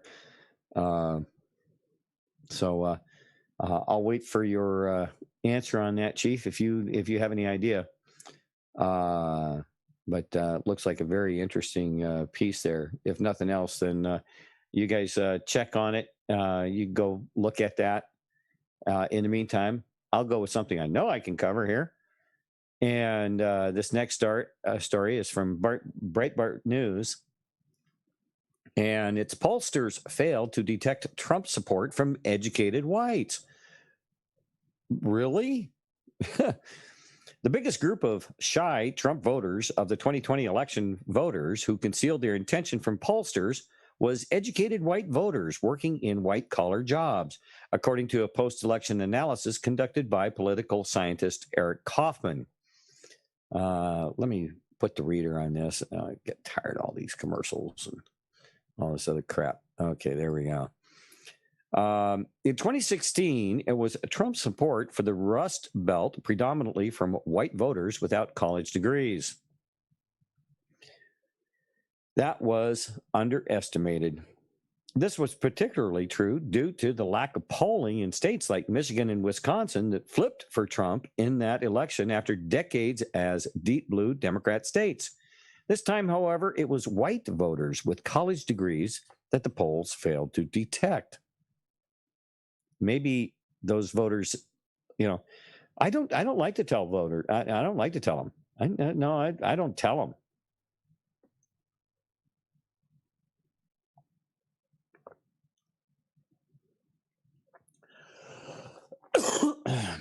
So, yeah, I don't like to tell them. You don't, if you do the right thing, you'll get the votes. I'm not going to tell you whether or not you got my vote because I'm some kind of just go alonger. The polls didn't do badly in predicting the white non-graduate vote, but failed miserably among white graduates. According to a Pew survey on October 9th, Trump was leading Biden by 21 points among non-white graduates, but trailing him by 26 points among white graduates. Likewise, a Political/ABC poll on October 11th found that Trump leads by 26 points among white voters without four-year college degrees. But Biden holds a 31-point lead with white college graduates. How could they get it so wrong?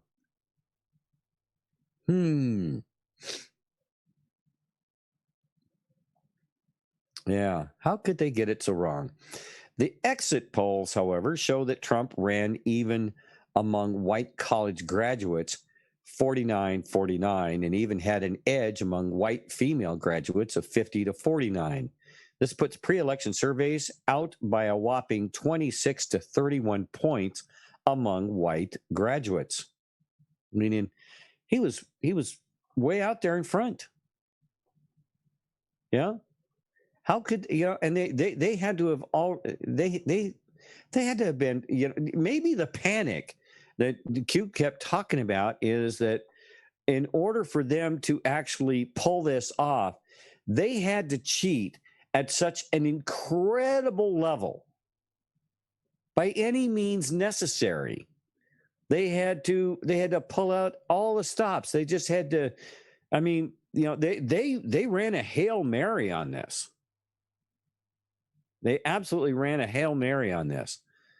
And in doing so, they threw caution to the wind and went for the Hail Mary.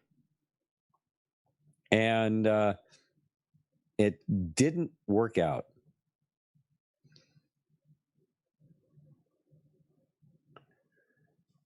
It just didn't work out the way they were hoping. That miracle. So many times in a Hail Mary. I mean, that's why it's the chances, the odds of that actually working. But here's the thing. They appear by, passing and supposedly getting the touchdown with this Hail Mary. There were not just one flag on the play. The whole play was, every player on the field basically, committed a foul in which to do this, in which to pull this off. It'd be like a football. This was, it would be like a football team doing a Hail Mary pass, and then right after the snap, all the players running the Hail Mary all pull out baseball bats and start beating the other team. That's how disgustingly blatant this was, and it not only is against the rules by any stretch of the imagination. For one, if they have baseball bats, they're playing football. I don't think they've crossed the line between separation of sports. For one. Secondly, I don't care how many how many pads you have or whatever else. You take out a baseball bat and start beating people over the head with it in a football game, you got a problem. So the fouls on the play would, for one, blatant cheating, blatant disregard for the rules, blatantly, just at that point you just disqualify the whole team. I mean, you just toss from the game. You don't allow a team like that to play anymore. You don't give them a do-over. Hell no. They don't get a do-over. As far as I'm concerned, the crimes that they've committed basically nullify their ability to play in the league anymore, as far as I'm concerned. Kick them out of the league. They're a bunch of criminal misfits and hooligans, and they're criminals at that point. They should be summarily just taken out and then charged for their crimes. They can't play anymore and charged for their crimes to the maximum extent possible. All right? The exit polls, however, show that Trump ran even among white college graduates, 49 to 49, and even had an edge among white females. Okay, we did that one all right. Kaufman's theory is that because blue-collar Trump supporters are less likely to work in industries that become more politically correct under Trump, they felt less pressure to conceal their views from pollsters. Republican supporters with degrees tend to work in graduate-dominated environments where organizations and peers are more likely to enforce norms of political correctness. Yeah, these corporations, these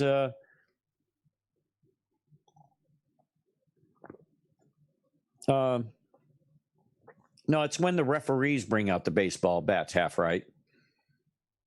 Yeah, the referees start bringing out the baseball bats. I think that's more appropriate. Yeah.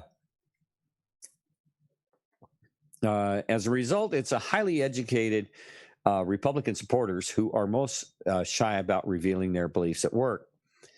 As figure 1 illustrates, 45% of Republicans with degrees compared to 23% of Democrats with degrees said they feared that their careers would be at risk if their views became known.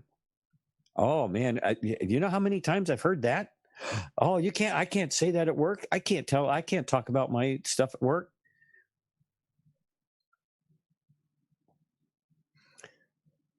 You're late. You're Bueller there, Gunter.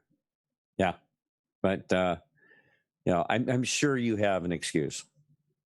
Just pass it up to the front of the class and we'll log it in. Good to see you this morning there. All right. Alan Bokhari is the senior technology correspondent at Breitbart News. I guess he has a new book out there.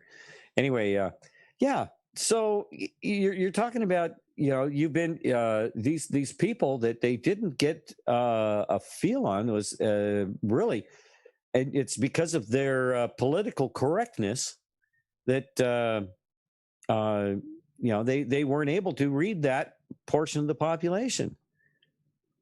Gee, they created their own problem by not allowing free and open discussion and political correctness. Gosh, it's funny how that stuff always comes around to bite them in the ass. I love it. Always seems to come back around and kick their own ass. When you play these kinds of games, call it karma, call it, you reap what you sow. Any number of ways that philosophers throughout the years have had a way of expressing this particular phenomenon. But it's true. It's so true. And basically, if you give them enough rope, they're going to hang themselves with it. And they seem to have missed those folks who they told to shut up and sit down.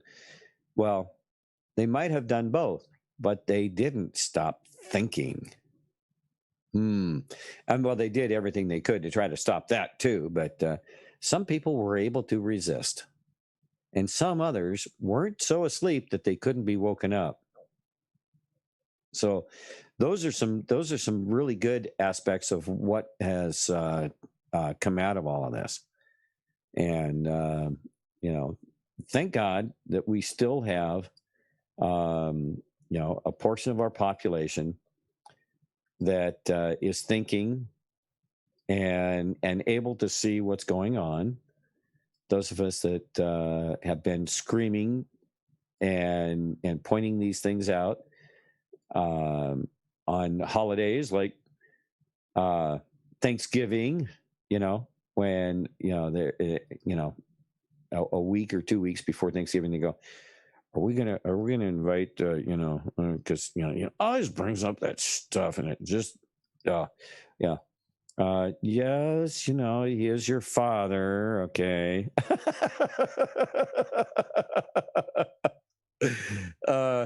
So anyway,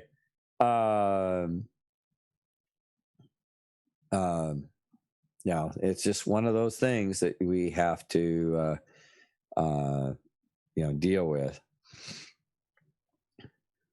So, okay.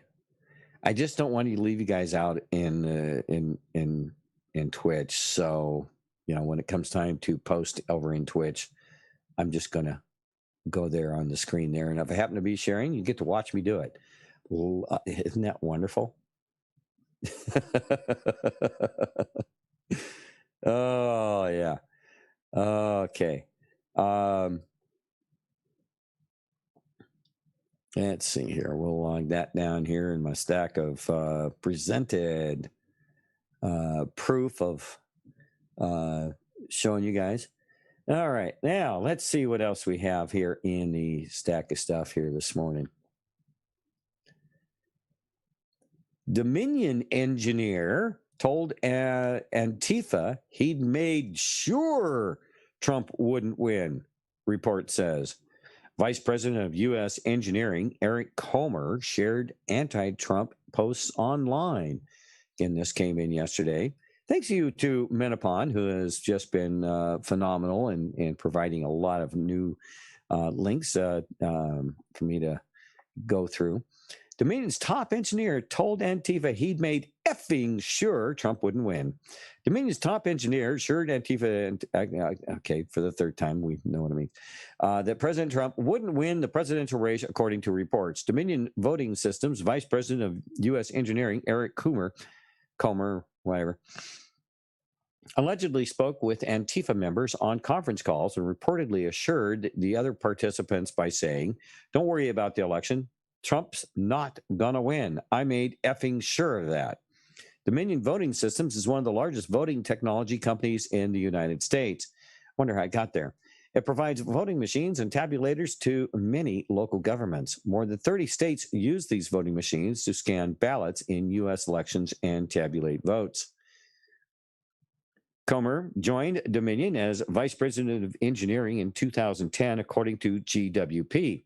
His bio says he graduated from the University of California, Berkeley. Well, there's a problem right there, with a PhD in nuclear physics. Wonderful. This nutcase is a nuclear physicist. Wow. I think he's gotten some radiation poisoning or something.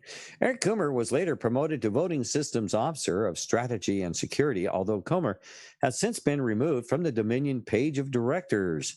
In a stunning interview conducted by Michelle Malkin, FEC, Faith, Education, and Commerce, United founder Joe Altman reveals how he infiltrated Antifa.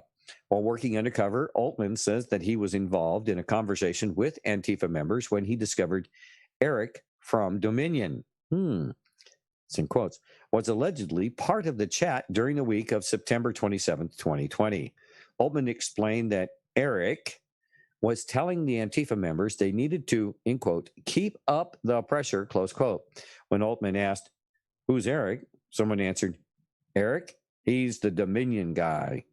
Altman said that as the conversation continued, someone asked, what are we going to do if effing Trump wins, close quote. Altman paraphrased how Eric, the Dominion guy, responded, in quote, don't worry about the election. Trump's not going to win. I made effing sure of that, close quote.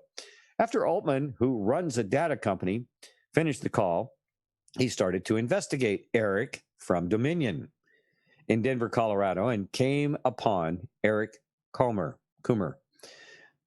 Altman admitted that it didn't make sense that Eric Coomer would be the Antifa member on the call, and that at the time he knew nothing about Dominion voting systems. It wasn't until after he started hearing about Dominion voting system in the news following the election that he remembered the remarks made by Eric from Dominion on the Antifa chat. Altman began digging into Eric Coomer, trying to find anything he could about him. Altman finally hit gold when he was able to legally access what he claims is Dominion Vice President VP Eric Coomer's Facebook page. What he found was stunning. Joel Altman said he never saw such hate and vitriol coming from someone who has a PhD in nuclear physics. Altman explained to Malkin that Coomer actually reposted the Antifa manifesto to President Trump on his Facebook page. The Gateway pundit posted a copy of that Antifa letter to Trump in a previous report. Joel Altman was removed from Twitter this week. His tweets on Eric Coomer upset big tech. Well, gosh, one of their own, yeah.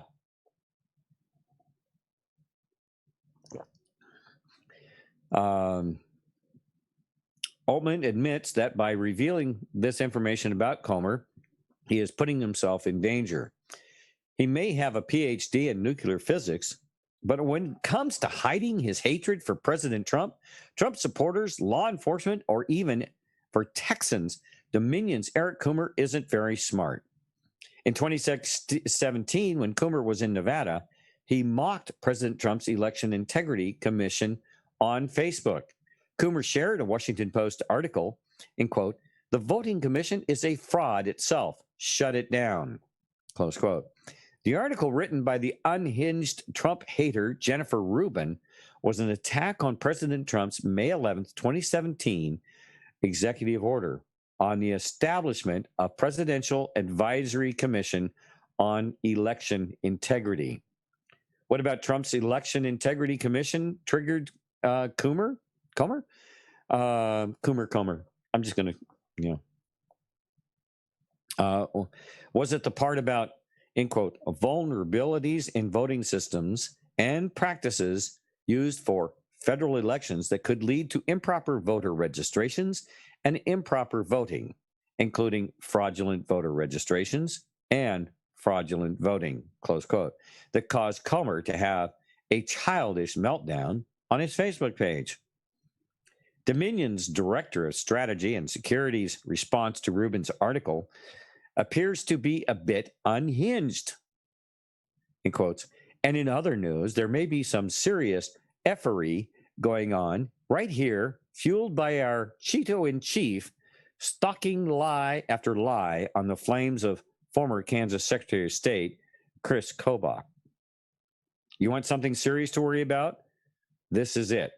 Here's what Coomer had to say to his friends on Facebook on July 21st of 2016, who are Trump supporters. The laugh is edited. Okay. Facebook, friend, land, open call.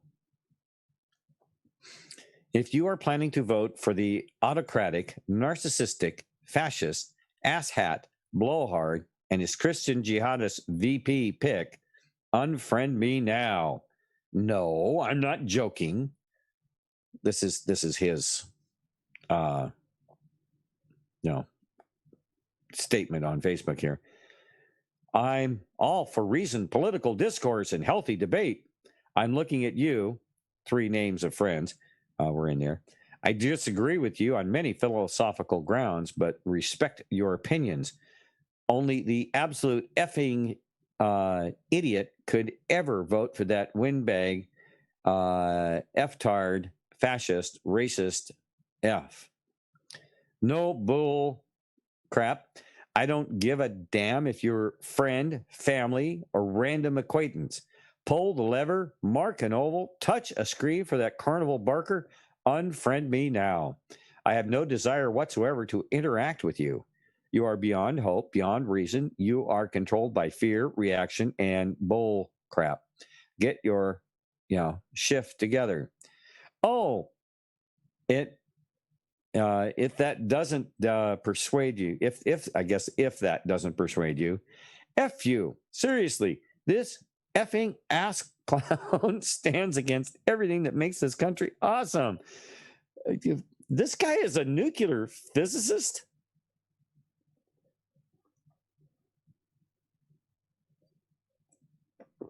This guy is a nuclear physicist. And he's supposed to be smart. Wow. Not very smart. You want in on that? You deserve nothing but contempt.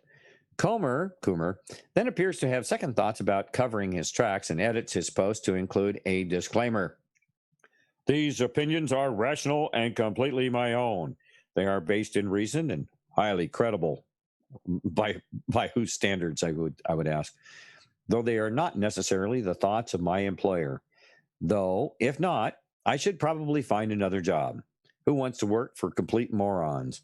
None of my personal opinions affect my professional conduct or attitudes. I am nonpartisan. Oh, sure. According to Altman, Eric Coomer isn't a big fan of the police. During his interview with Malkin, he shared several screenshots of anti-police rhetoric, like an image to link to YouTube from the hip-hop song Dead Prez. Here's a portion of the lyrics from Dead Prez song, in case it's not on your personal playlist. I would have to say it's not definitely on my playlist. Is there heaven for us hip-hop heathens?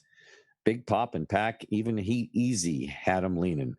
We're all children looking for a reason. What do you believe in betrayal, treason? I'm out for dead presidency. I'm out for dead president, blah, blah. I'm out for dead effing president.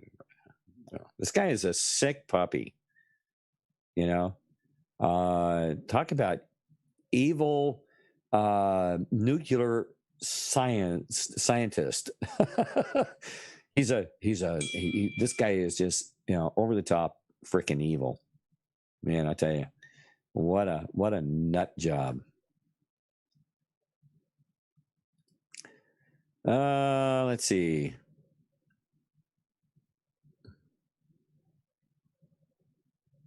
Yeah. Yeah. And that's with a U, by the way. Child of the King.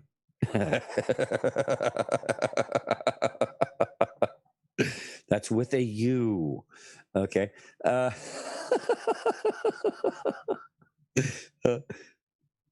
Early morning fingers. Yeah. What's being pointed out here is, I guess, he won the biggest participation trophy. And that is he got to be declared a nuclear physicist from Berkeley. Remember where he got that from? Berkeley. Yeah. Capital of craziness.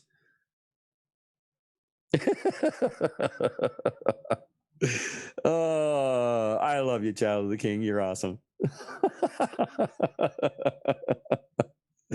Oh man.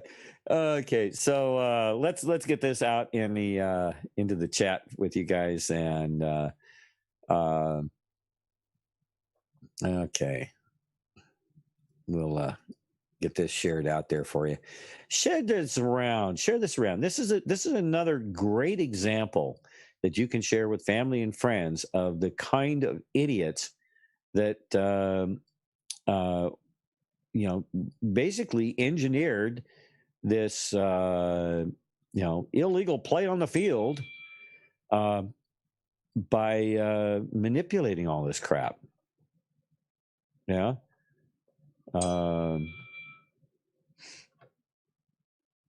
So yeah, they definitely manipulated all this silliness. And now I would love nothing more than to see them stripped of their credentials, stripped of their ability to play in the game anymore, and then held 100%. Yeah, he's gone nuclear nuts. Yeah, absolutely, Ron. Yeah, it's just it's more of the, you know, this liberal silliness that's going on, and so getting you guys the link to this article out there in the chat. Okay. As we see the time tunnel of Twitch on the thing there, and back to this article. Okay, I've got it logged in there. You guys got yours. Next on the list here, Minneapolis is collapsing after libtard residents demand to defund their police. So now they're leaving anyway. All right, guys. I need to take a quick little break here. And so let's see. What have I got for you?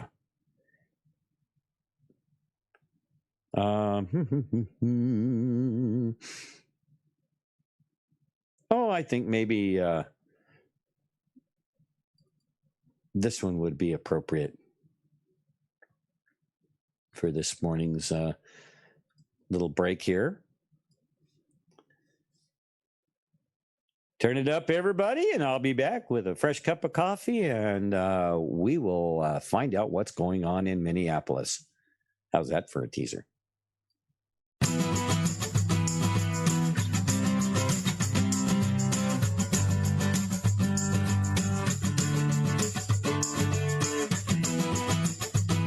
Find a way now. Liberals trying to find a way how to take our guns away now. They got a double agenda, twisting every word they say now. Cause that's just how they roll. And that's just how they play when they're messing with our two-way. Ever since I can remember, they've been coming for the NRA now. Cause that's just how they roll. And that's just how they play. And they play dirty. Find a way now. Liberals trying to find a way how to take our guns away now. They won't stop until they find a way. Find a way now. Liberals trying to find a way how to take our guns away now. They won't stop until they find a way. We are the NRA, and we're here to say nobody's taking our guns away. Going too far, politicizing the tragedy that take away our firearms. Saying it's the last time, never again. Nobody's messing with us, Second Amendment.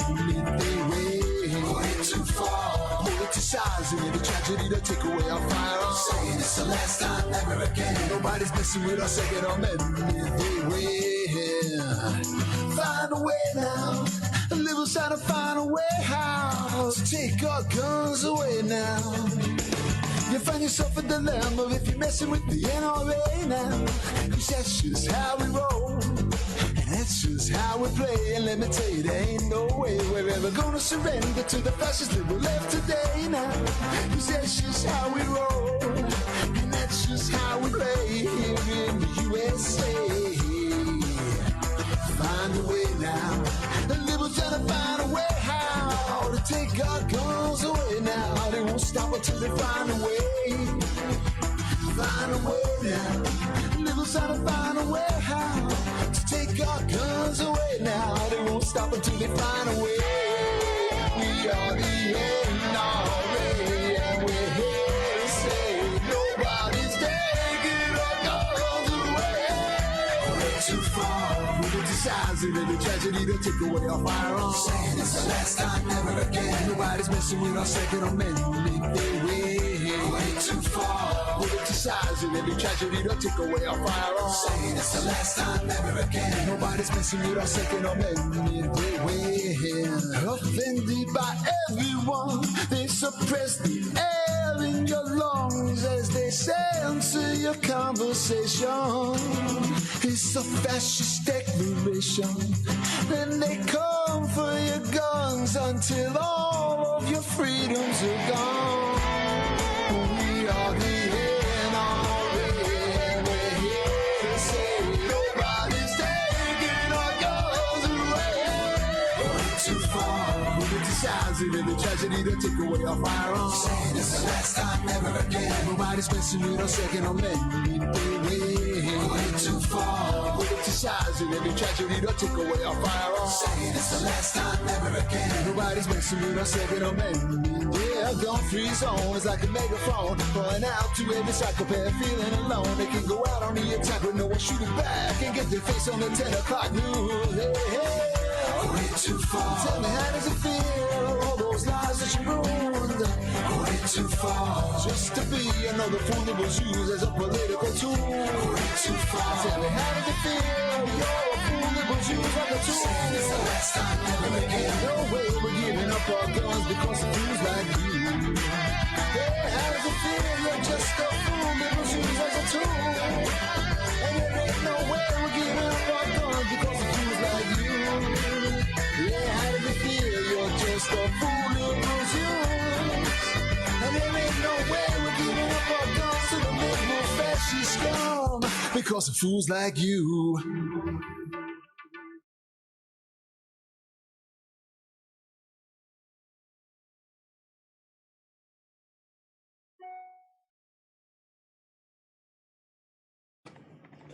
Oh, I think I got back just in time.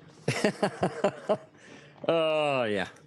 I had to, pet the dogs and get some coffee and all the stuff that I do when I take a little bit of a break there. And hope you enjoyed the little song there by our good friend Toot Sweet.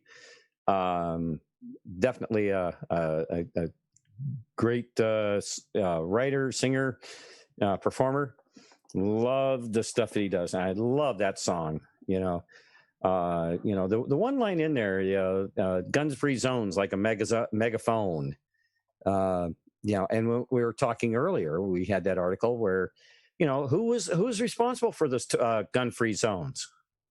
Oh, right. One Joe Sniffy Schnozola Biden. All right. Yeah. He created those gun-free zones. He was part of. He proudly, promotes that. We created these gun-free zones to keep our kids safe, so we could, basically create a shooting gallery in our schools and other places of public gathering where you're left defenseless if you follow the law, which is really a pile of crap. Since when can they, a defenseless people are not a free people? All right.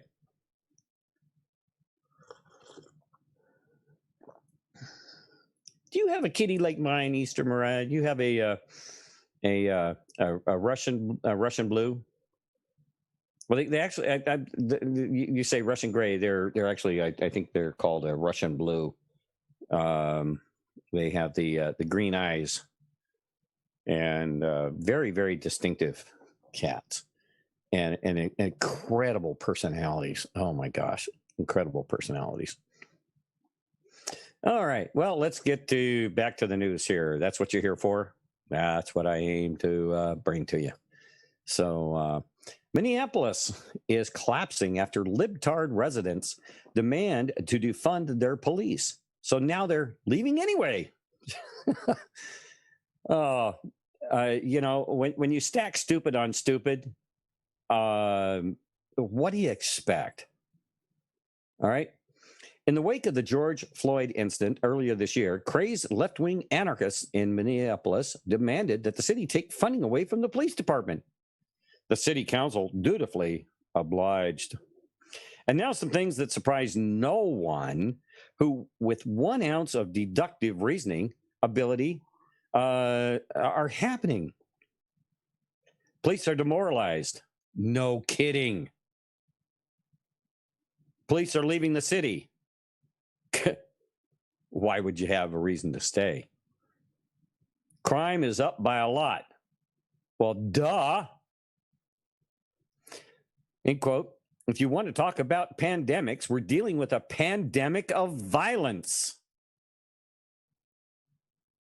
Yeah. Kathy Spann, a community activist with the Jordan Area Community Council, told the Washington Post, end quote, we're under siege. You wake up and go to bed in fear because you don't know what's going to happen next, close quote, she added. Continuing her comment, and our city has failed to protect us. Well, when your city fails to protect you because of stupidity and a lack of ability to be able to see to the security of their own city, I mean, that's like the captain of the fort. The zombies are at the gates, and the schmucktard opens the doors, and then puts a pile of meat in front of the door so they can find it.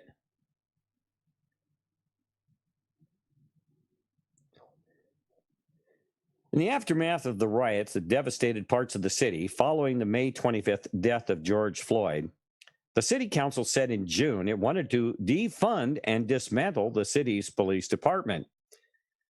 You know, if your police department got so bad that you had to defund it, I have to say that was a major failure of leadership within the city.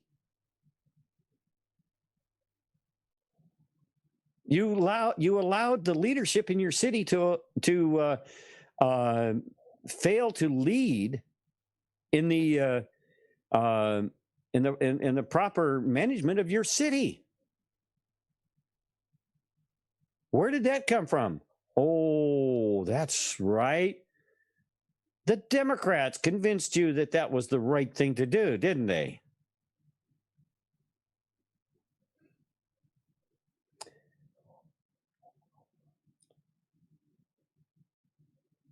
So they defund their police department. Let's just dismantle it. Let's just take it apart.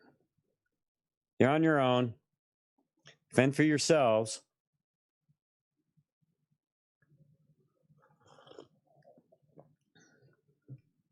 The city could let voters make that call as soon as 2021. In the meantime, violence prowls the streets. In quote, homicides in Minneapolis are up 50%, with nearly 75 people killed across the city so far this year. The Post reported more than 500 people have been shot, the highest number in more than a decade, and twice as many as in 2019. And there have been more than 4,600 violent crimes, including hundreds of carjackings and robberies, a 5-year high, close quote. Well, congratulations, libtards. You've just turned your city into a killing zone, crime zone, total anarchy. And you invited it.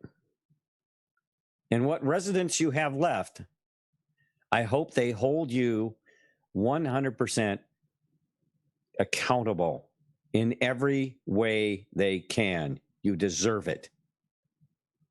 End quote. Our city is bleeding, Minneapolis Police Department Chief Madeira Arredondo told the recent city council meeting, end quote, at this moment, I'm trying to do all I can to stop that bleeding. He may, his triage may not be. He may not have the bandages and the necessary manpower to do that triage. He said the city has lost more than 100 officers this year, or more than twice the normal rate. Out of 888 budgeted positions, Arredondo has 735 officers, 500 of which are needed for patrolling the streets. Let's be clear, after the city charged 3 of its own officers with murdering Floyd, there aren't a lot of cops on the beat in Minneapolis who are going out of their way to make arrests and get involved in anything that could wind up turning bad for them. So really, the city is only superficially safe. And that's only because there are more residents right now who are law-abiding than the lawless. Well, it only takes a few lawless ones to really create a problem.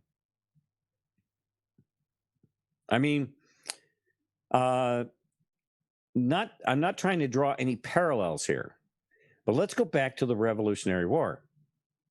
Revolutionary War was fought and won by less than 1/3 of the population of the United States.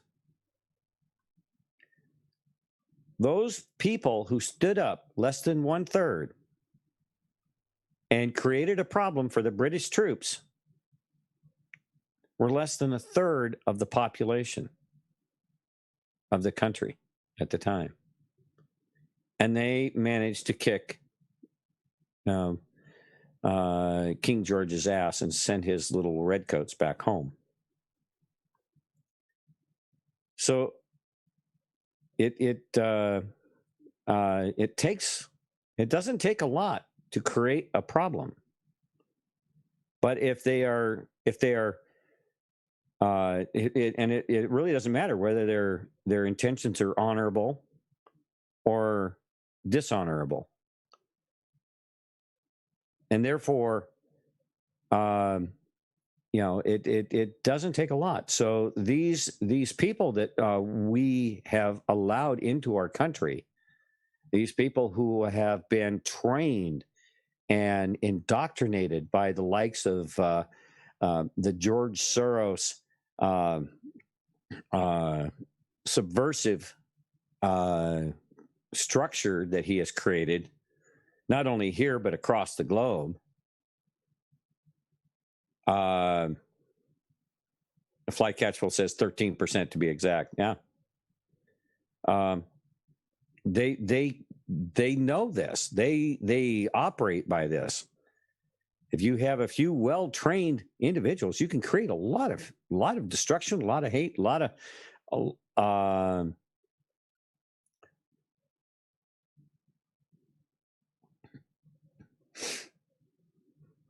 yeah, Bakfa, you have a great day. Release the Kraken. Yeah, time to release the Kraken.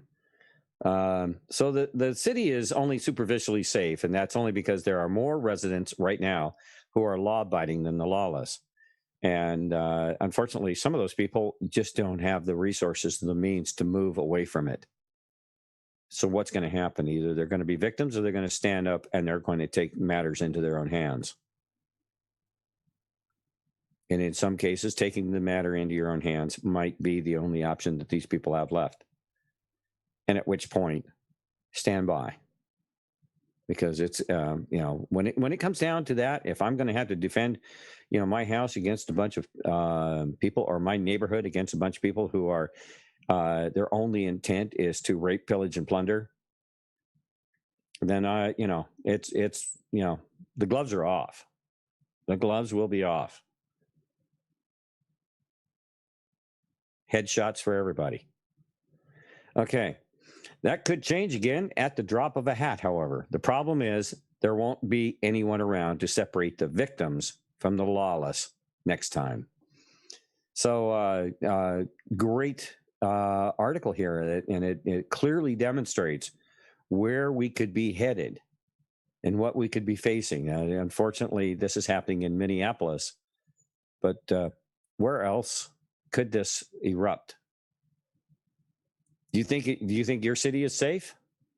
Do you think that this is I'm sure that you could go back 10 years from now and try to tell the people in Minneapolis that this was going to happen to them, and you wouldn't have probably gotten anybody to agree with you. You're just another crazy nutcase wearing a tin hat. No, it can't happen here. It's never going to happen here. You know what? Things always happen where you least expect them.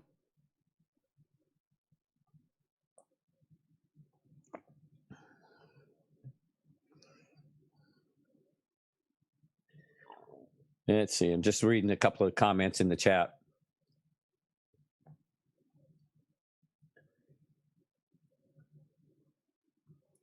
Ricky Rosh, great comment there. Yeah. Be careful what you wish for. The deep state wants a civil war, people. Oh, they would love to have a civil war. Oh, absolutely. Kyle Rittenhouse is, look at what they're doing to that poor kid. That kid, couldn't have responded in a more measured and appropriate way, and they have done nothing but just I understand he's still locked up, and they had to move him someplace out of the area, or I haven't gotten any recent updates on Kyle Rittenhouse. He was the young kid that had the AR-15 and was there that night. I think that was Kenosha, Wisconsin, is where that happened, and I understand he's got an excellent lawyer, and but at the same time, they've marked him as an example to those of us who would defend our cities, stand up.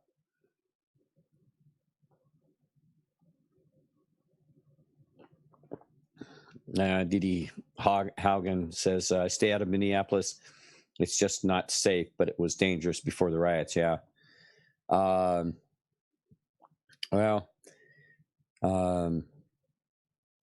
We've got to definitely, do something about it.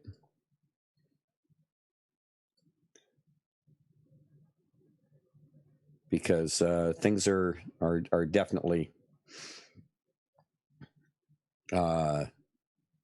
incredibly wrong there. So let's hope that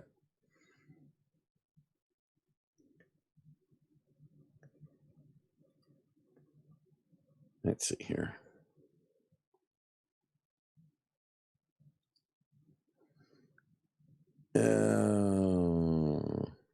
Okay.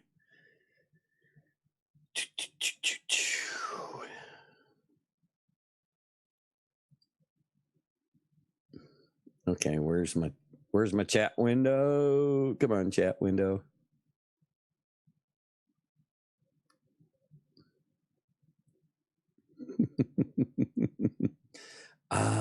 There we go. I think. No. Dang it.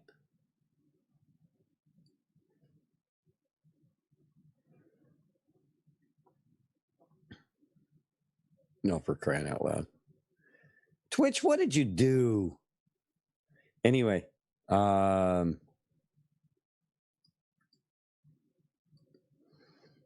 there's the link to the article there for you guys in Twitch.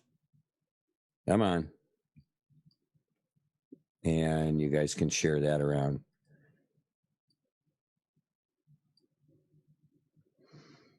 All righty. And let's go back. And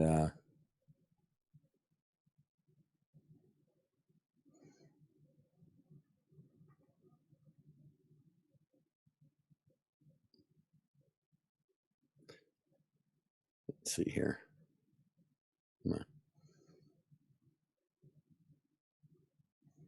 Yeah, close that window there. And we'll close that one down and then go to this one here.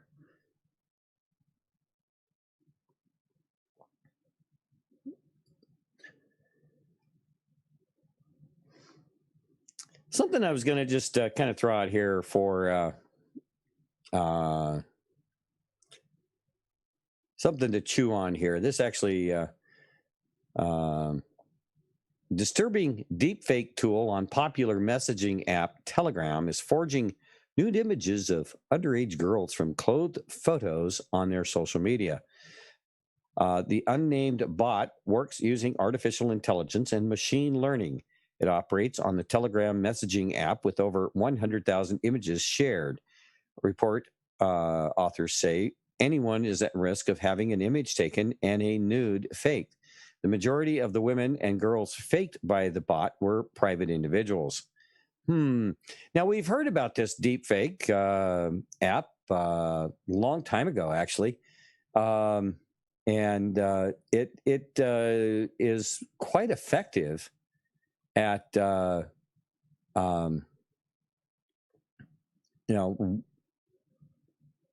basically, making very realistic impressions of people. And I wonder what else. What else could this be used for? It's is there any chance that I mean, there were some times when we were watching some of the Biden videos where it was just the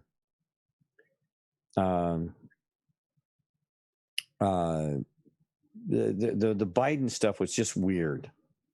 Okay. And it just seemed really odd. Were they faking him in a lot of that stuff? Especially the ones where he shows up on video, like he did the night that he supposedly was going to claim his victory. And it turned out he showed up on video camera. Yeah. So as it goes here, photos underage girls share on their social media are being faked to appear nude by a deep fake bot on a messaging app, Telegram. A new report has found the disturbing images are created using a simple piece of AI that can virtually remove clothes, reporting to report authors' sensitivity. More than 100,000 non-consensual sexual images of 10,000 women and girls have been shared online that were created using the bot between July 2019 and 2020. So, you have these deep fake things going on here. So just an idea that you might want to just take a look at and see if maybe there's something to that. Okay, because there's definitely something really, really weird going on with a lot of the videos and things that we're seeing, especially some of these Biden videos were I don't know, I just found him a little suspicious. He never looks quite the same each time you see him. Seems to look differently. Same thing with Hillary. A little bit different. It's like which clone are we going to roll out today, or which imposter are we going to roll out today? And I don't know. Just ponder that for a little bit, just to as a means of taking a look at it here.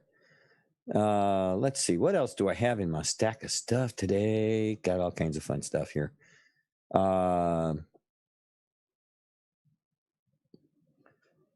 This being put out there by Fox News. from our wonderful little state just to the south of us here, Oregon.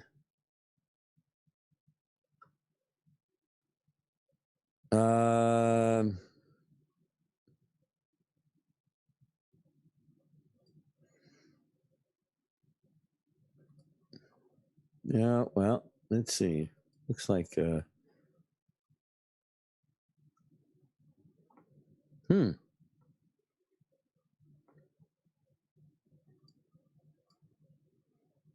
let's see what happens here. Okay.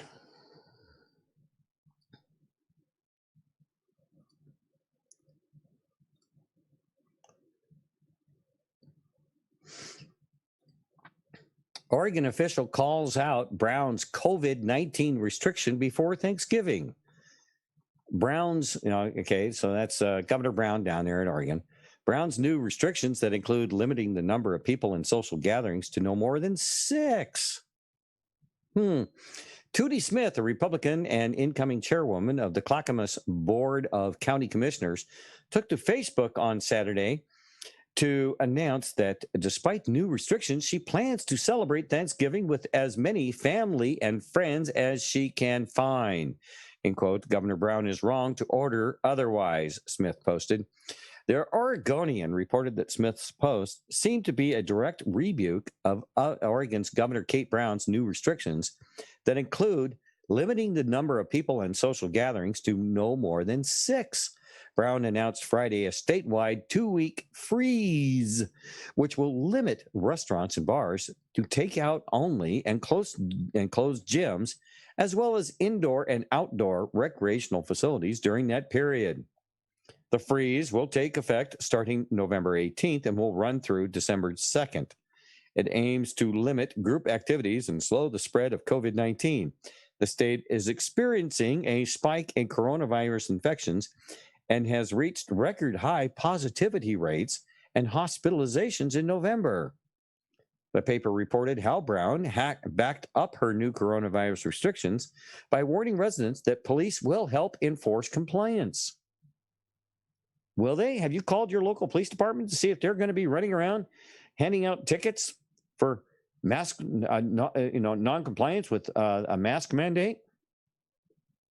Entering your favorite store without a mask on, or are they gonna be patrolling neighborhoods, or are your neighbors going to turn you into the local cops if you have your family over for Thanksgiving dinner and you happen to bring together 12, 14 people?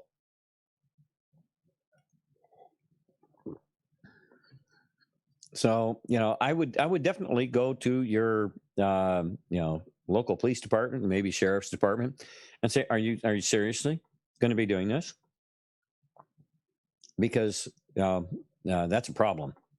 That's a serious problem. They do not have, there is no law that they have to enforce. This is not law. This is a mandate. It's an illegal mandate. And I would like to know where your local law enforcement is drawing their authority from. Okay? I guess maybe you're a subversive if you have more than, what did they say? 8 people or 6 people or whatever it is. That she says you can't have more than 6 people in your home. This is insanity. This is insanity on steroids. Let's see. The paper reported how Brown backed up her new coronavirus. Okay, by she's saying that the police are going to be out there. They're going to be doing this, and I would love to see the police department come out and say, "Excuse me, Governor. No, we won't." Where's the leadership in the police departments and your sheriff's departments that's basically going to stand up, show their backbone, show a little spine, and tell these governors to stick it where the sun don't shine? People like Lauren Culp, who ran for governor here in Washington State and still,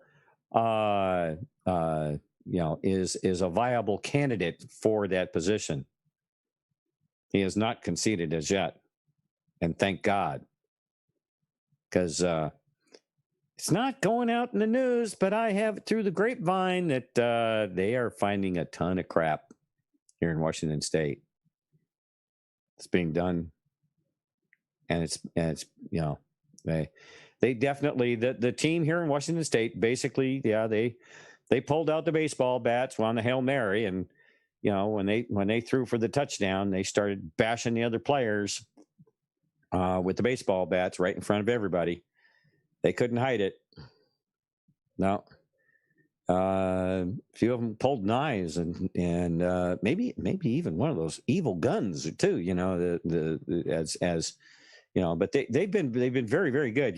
But here in the state of Washington, they may have even had a silencer on their guns that they used to throw that Hail Mary. They got really good at it. They got really sneaky at it. But then they've been doing it here in Washington State for a long time, and they've been exporting it to the rest of the country. I think we're probably going to find out.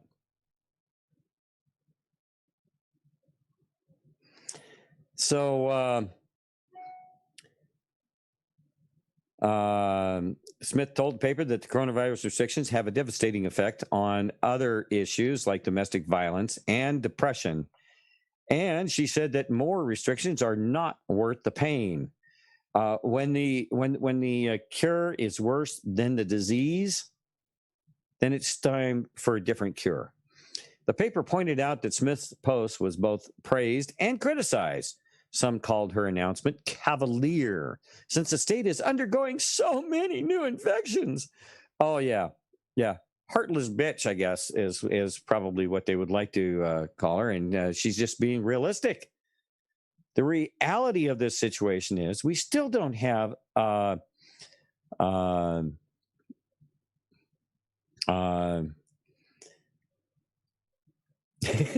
Didi Hagen. I would only call them my neighbors if I knew they voted for Biden.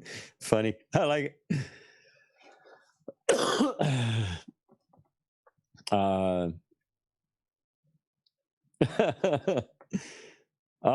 Point man. I like that. I have no neighbors. You're all invited for Thanksgiving to my ranchero. No football played on TV here, just good people, food, and fun. Target clinking is a tradition here. Come join me. Yes. I like that. I like that a lot. That is an excellent way to enjoy a Thanksgiving, in my opinion. Yes, absolutely. Love it. Where's the ranchero, by the way? Are you in driving distance? I'll bring the cranberry sauce. There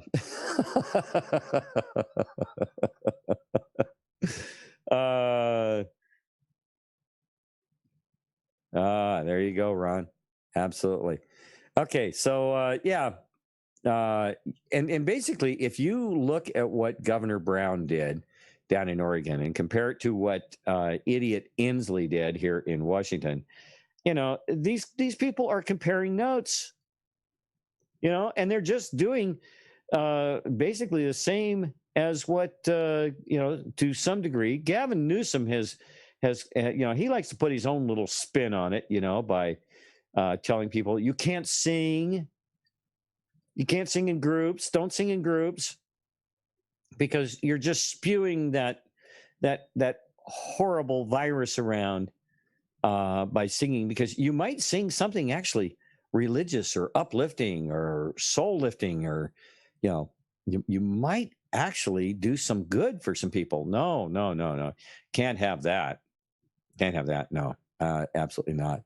So I would like for nothing more than people to just ditch your mask. If you live in Washington, Oregon, California, or wherever else you're wearing a mask, ditch the damn thing. Throw it away. Quit acquiescing to this BS. Okay? I mean, what good are you doing? You're just encouraging them. All right? You're just encouraging them. Yeah. How do you deal with with a misbehaving child that's just acting out to get attention. First off, you spank them on the ass and then send them to their room and tell them, when you can act like a decent person, you can come out. If you're going to act like an ass, stay in your room.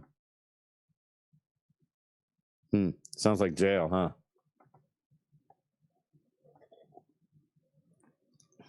You don't allow them the opportunity to control the situation, and thusly we see POTUS. POTUS is definitely he's the adult in the room in all of this. There's no question about that. And but we need to back him up by being the adults in the room as well.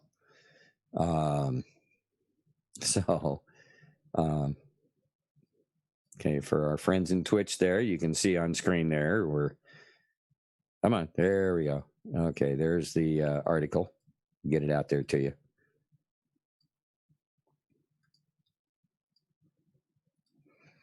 All right. Okay, now back to where we were. So share that around. We don't need more of this silliness, and we don't need to be encouraging these people. It just brings more of it on.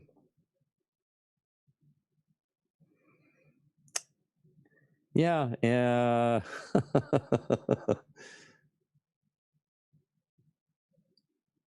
And Fox News is also putting this out there for y'all.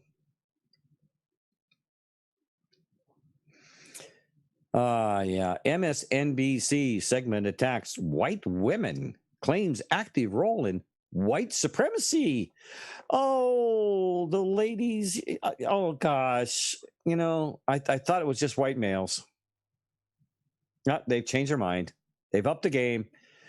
You white women are just as responsible as us white males. Welcome to the club. Hey, let's get together, about 5,000 of us.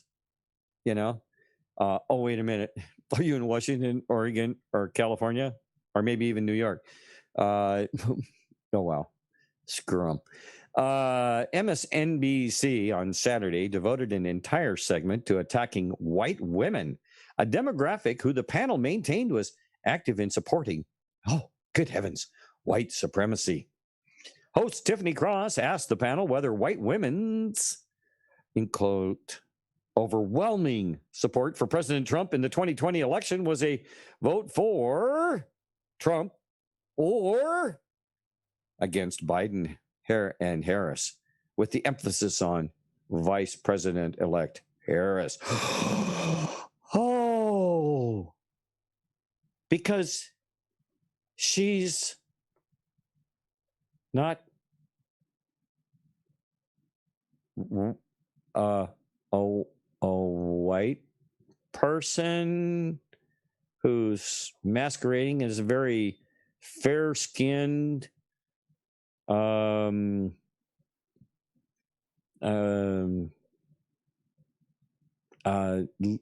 is she Latina? Is she Middle Eastern?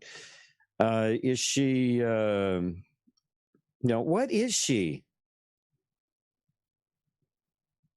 I don't know about you guys, but I saw something the other day that somebody was saying that she's not a she. I don't know if you saw any of that stuff. Yeah, there's some interesting photos that were going around. We'll leave that for another day, though. So, are you white women just voting against D.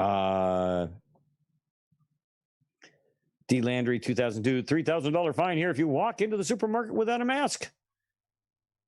Collect on it. Go ahead. She's a mongrel, yeah. Julie Kohler, a senior advisor at Democracy Alliance, answered that their support for President Trump represented a, in quote, maintenance of the status quo.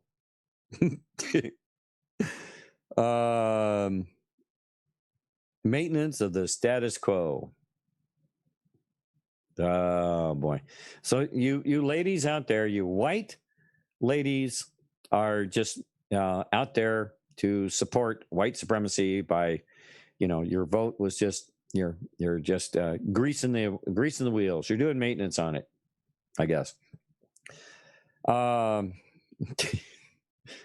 They really have, they're going over the top here. This is just incredible. And by the way, this is coming out of Fox News here. Pluralities of white women have been voting for Republican candidates for better than part of 70 years, close quote, Kohler said, in quotes. And I think one of the important things that we can hopefully take from this election is that these are long-standing patterns that are unlikely to change. Oh, no, we can't change it. Must be something right about it then. I don't know. Yeah. She then criticized the notion that white women are the better angels of white people. Really? Because they have supposedly, in quote, taken an active role in the maintenance of white supremacy. Oh, there we go. We're maintaining white supremacy. We still see those legacies today, whether it's Amy Cooper or the permit patties or white women that have weaponized their identities against especially black men who threaten their privilege. Wow.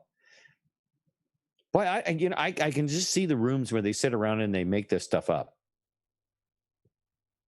Little war panel sitting there. Okay. Now, how can we twist this around? And who's our psychological advisor here? Oh, yes, Dr. Breedenshorts. Yes, sir. Okay, yeah, got it. Yeah. Now, if we put it in this way, then we twist it and shove it where? Oh, thank you, Dr. Breedenshorts. All right. These are long-standing entrenched patterns, Kohler said. Cooper, a 40-year-old white woman, earned national headlines earlier this year for calling 911 on a black bird watcher in Central Park, claiming that he had threatened her. She was charged last month with falsely reporting an incident in the third degree after prosecutors said she called 911 a second time to claim that she was assaulted. Yeah. Whether it's Amy Cooper, what do we know about Amy Cooper? Did she vote for a Republican? Or is she just a handy name that happened to be one of these folks that are, they come from all walks of life. And she just happens to be a white woman, though. So they pulled her out and made her the sacrificial lamb in this article. And then we have the permit patties. What about your mask?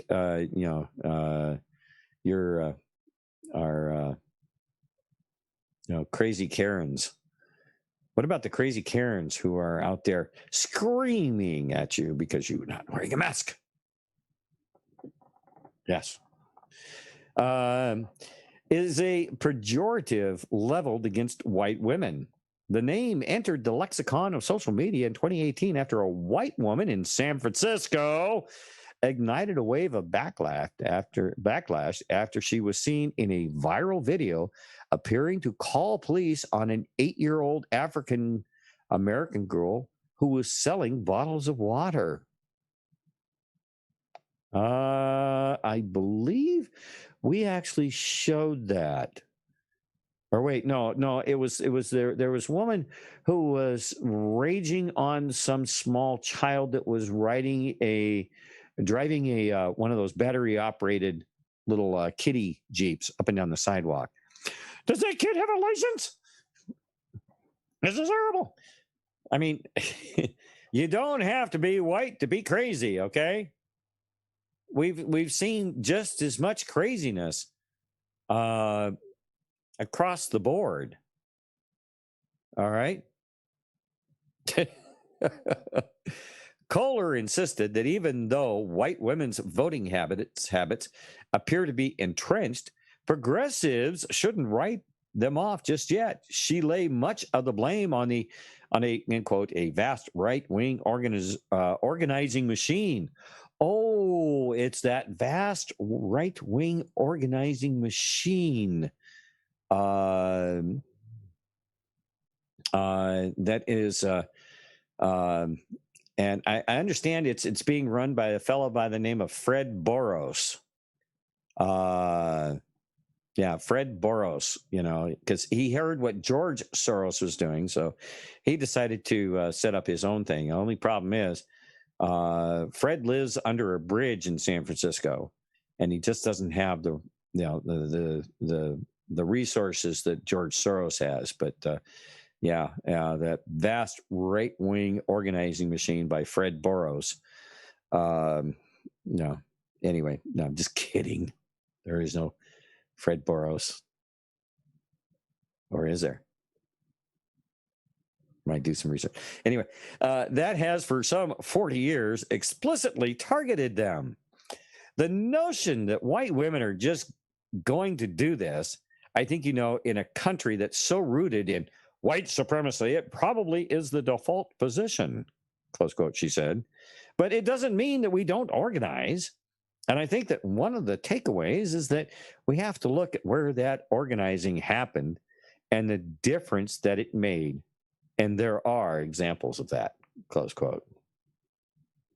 So, all you white women organizing behind the scenes, if you were still allowed to have your reading clubs and your quilting bees, I'm sure that you'd be just, organizing up a storm. All right, against all of this, how can we promote more white supremacy? We need to grease the wheels here because we got to do maintenance on this. Oh, good Lord. They are just for some reason I'm able to deal with the audacity of their hypocrisy this morning. And I hope you don't mind. As a matter of fact, I kind of hope you're enjoying it this morning. I'm actually kind of having some fun with this morning. A weird way to have fun, but it's kind of like if you don't fart, you'll explode. So you got to do something, right? Oh, to relieve the pressure. Oh, for crying out loud.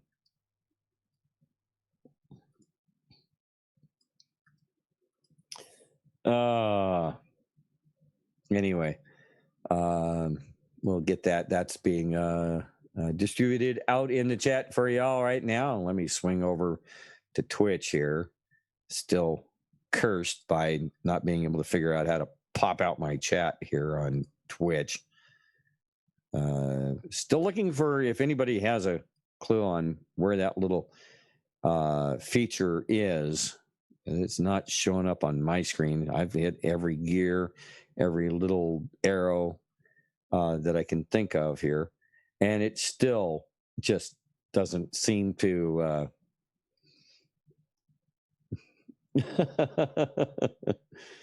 let's see.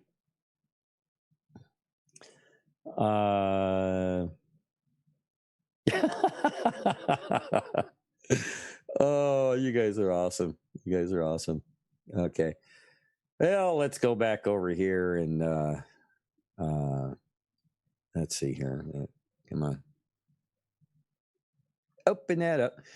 And let me put this down into my stack of presented articles along with the rest of the lunacy that we've covered this morning. And let's see, what do we have left? Okay, we did that one already. Okay. Not going to play this, but Rudy really was hot on it yesterday. He and Maria Bartiromo. Actually, I'll give you a link to this. You guys might want to grab this and take a look at it when you get an opportunity, because this is probably evidence that he's part of the crew that's helping to open the door for the Kraken so that it can be released. So I want to see what this Kraken looks like. What's that? What's the Kraken gonna look like? I'm ready to see the Kraken in action because it definitely needs to be released.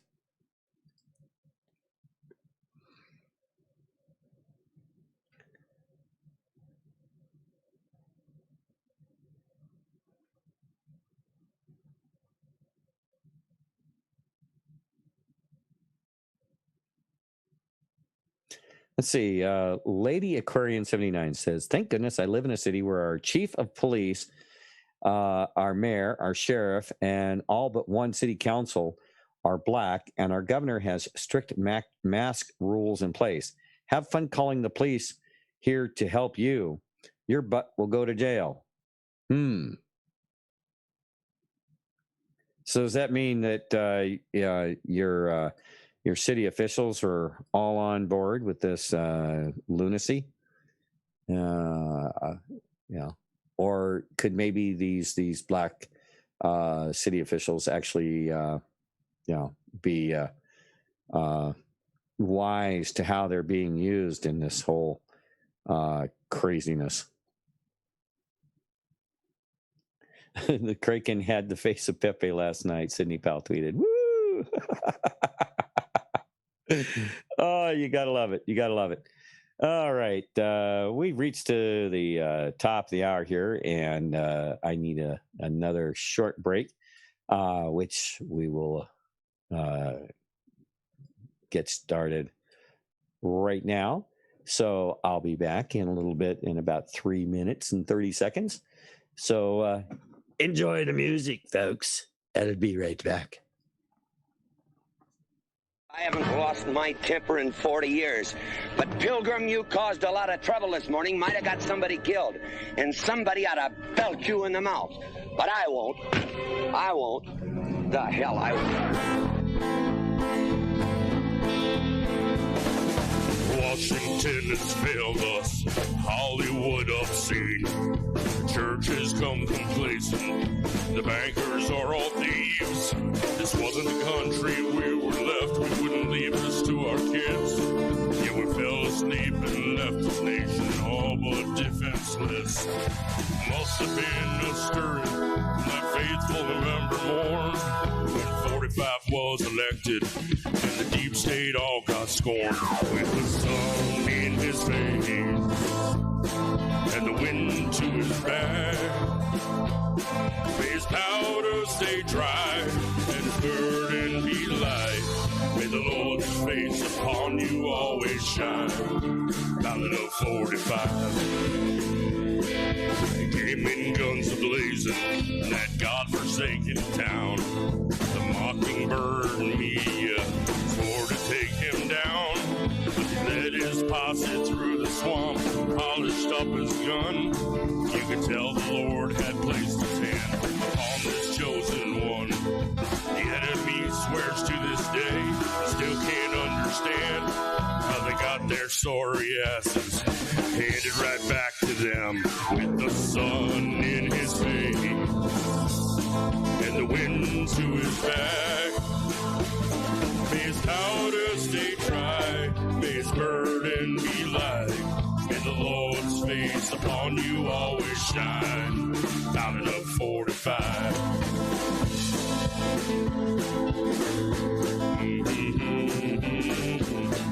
So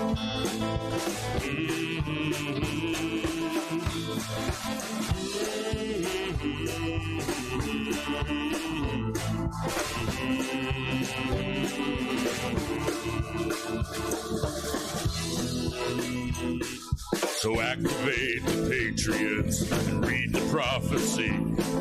He must be re-elected to keep this land free. And all those little lefties are just pawns in the game. They have their own handler. Satan is his name. In the year 2020, people's voices shake the earth. The time has come to clean this mess.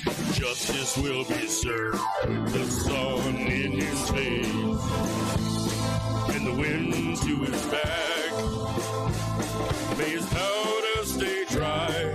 May his burden be light. May the Lord's face upon you always shine. Out in a 45.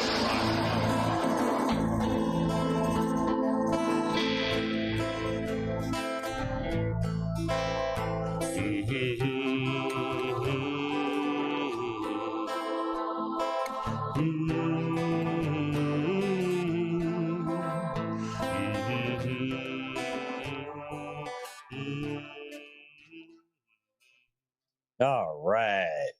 And I'm back. And you're still here. Thank you. We appreciate that. All right. So let's see. What other kind of stuff do I have in my stack of stuff? I got a little echo going here. Let's back down the speakers here. You give your time. Oh, no. You give your courage. Okay. Got background stuff. Oh, yeah. Let me just kind of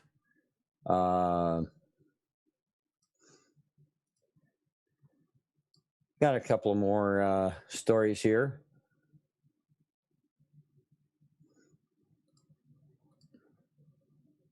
Yeah. Good stuff. Good stuff.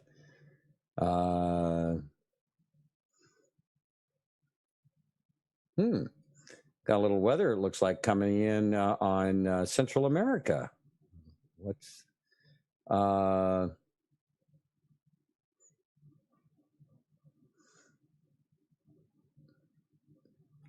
yeah, this story is interesting. Okay.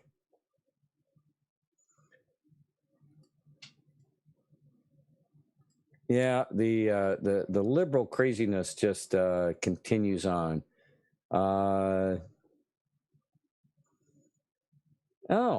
Coming in from Breitbart. Here's it's a video.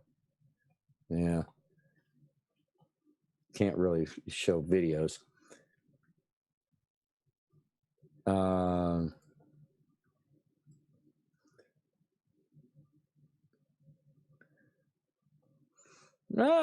And we have a winner at the Masters. It looks like Dustin Johnson cruised to a record-setting victory in the 2020 Masters.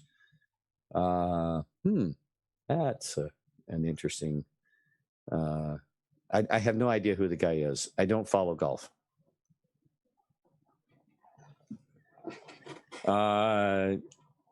Beverly, as far as I've been able to discern, the dictates that he came out with yesterday were going to start being effective today, the 16th. That's what I understood from the stuff that I was reading. Let's see here.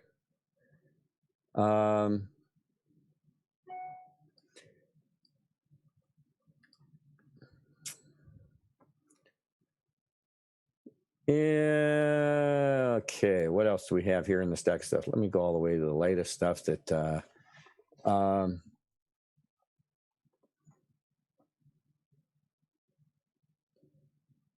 Okay. Before we get too far down that road, let's go take a look and see if President Trump has offered any new tweets this morning and see what we've got going there.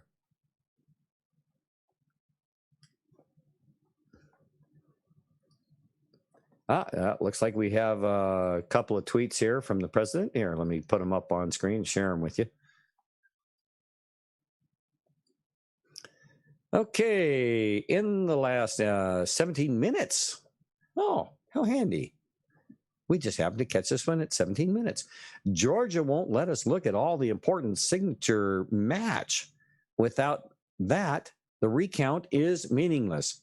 Open up unconstitutional consent decree now, says President Trump. And they've on Twitter, in their infinite wisdom, because they know what's best for you, have put there, this claim about election fraud is disputed. Okay. And then we have European countries are sadly getting clobbered by the China virus. The fake news does not like reporting this.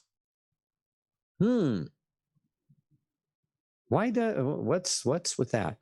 And the stock market getting very close to 30,000 on new vaccine news, 95% effective. That was 1 hour ago. Also, 1 hour ago, they will pack the courts. We won't let that happen. And then another one an hour ago, the radical left Democrats working with their partner, the fake news media, are trying to steal this election. We won't let them. And then, again, the wise sages over at Twitter have decided that you need to be careful about listening to this stuff. The president could be lying to you.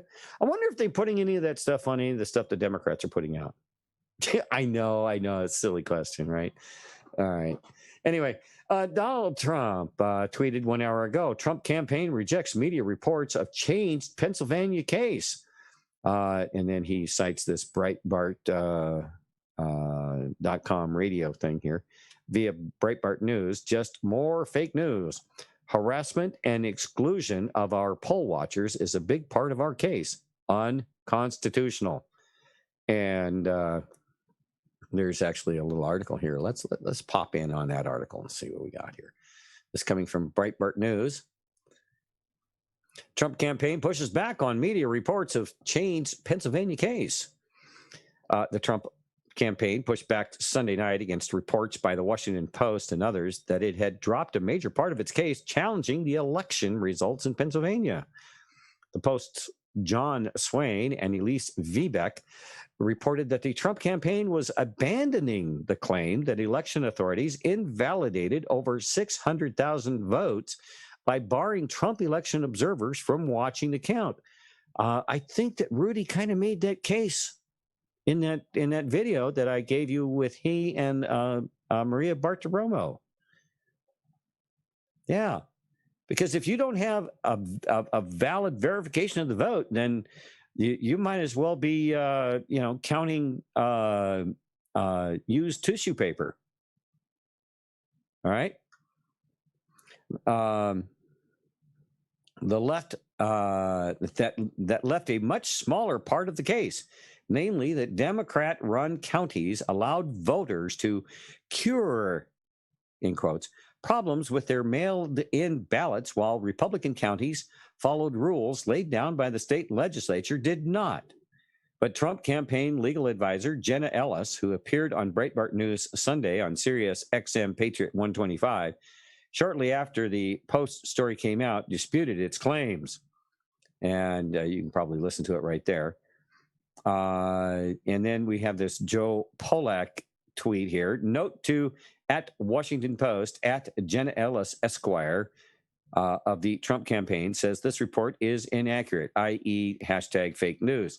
She told at Breitbart News Sunday that the authors appear to have missed paragraph 142 and 150 at John Swain, at Elise Viebeck. Okay. Trump campaign jettisons major part. Other campaign officials added to the criticism of the Post on Twitter. They also missed paragraph 4 at Washington, just making shit up today, says Jason Miller. And then Rudy Giuliani. Do not use the law firm of Swain and Viebeck. They are the WAPO activists who falsely wrote that we changed our case in Pennsylvania. They didn't read paragraph 132 through 150, which repeat all of the allegations of the 6,000 or 680,777 mail-in votes, which were deliberately concealed from Republican inspectors. The only thing that would have surprised me is if Philly didn't cheat on a big scale in the 2020 election. It would have been the first time they missed such an opportunity in 60 years. Wake up to reality. Way to go, Rudy, laying it on the line. Tim Murtaugh. This story is completely erroneous. Our lawsuit in Pennsylvania absolutely still makes an issue of the 682,479 mail-in and absentee ballots that were counted in secret systems. You're on double secret probation. Yes.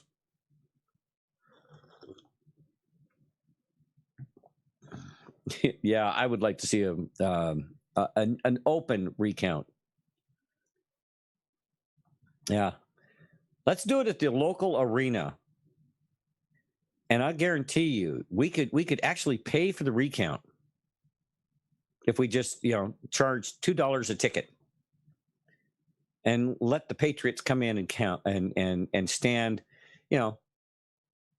and just have them in a line walking through, and you can just walk through and, you get an hour. You get an hour to walk through and stop and watch as these people, openly count in front of you, in front of all these people.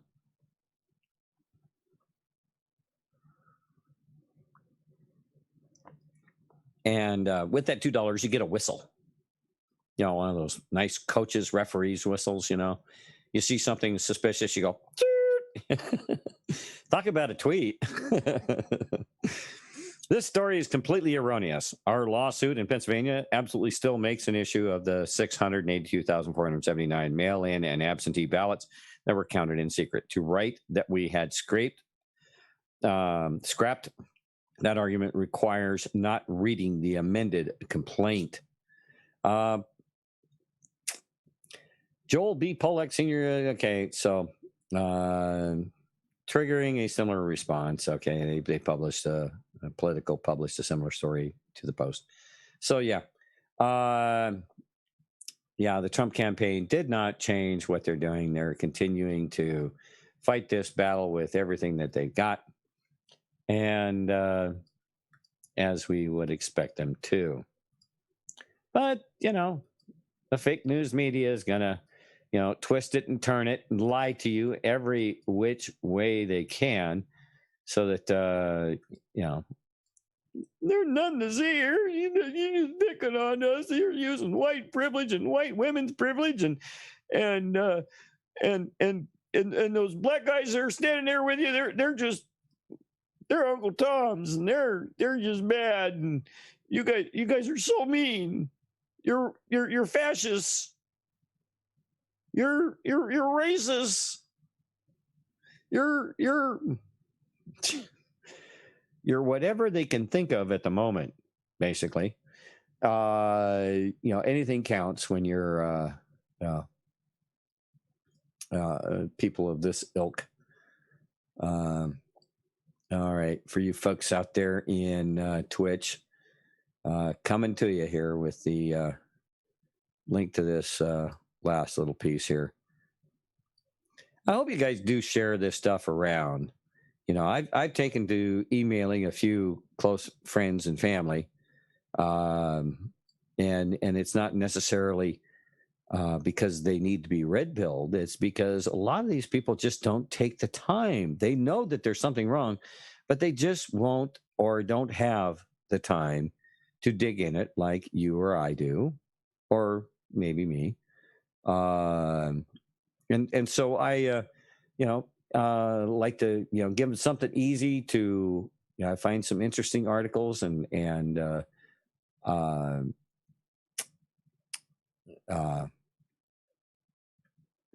share that with them all. And So,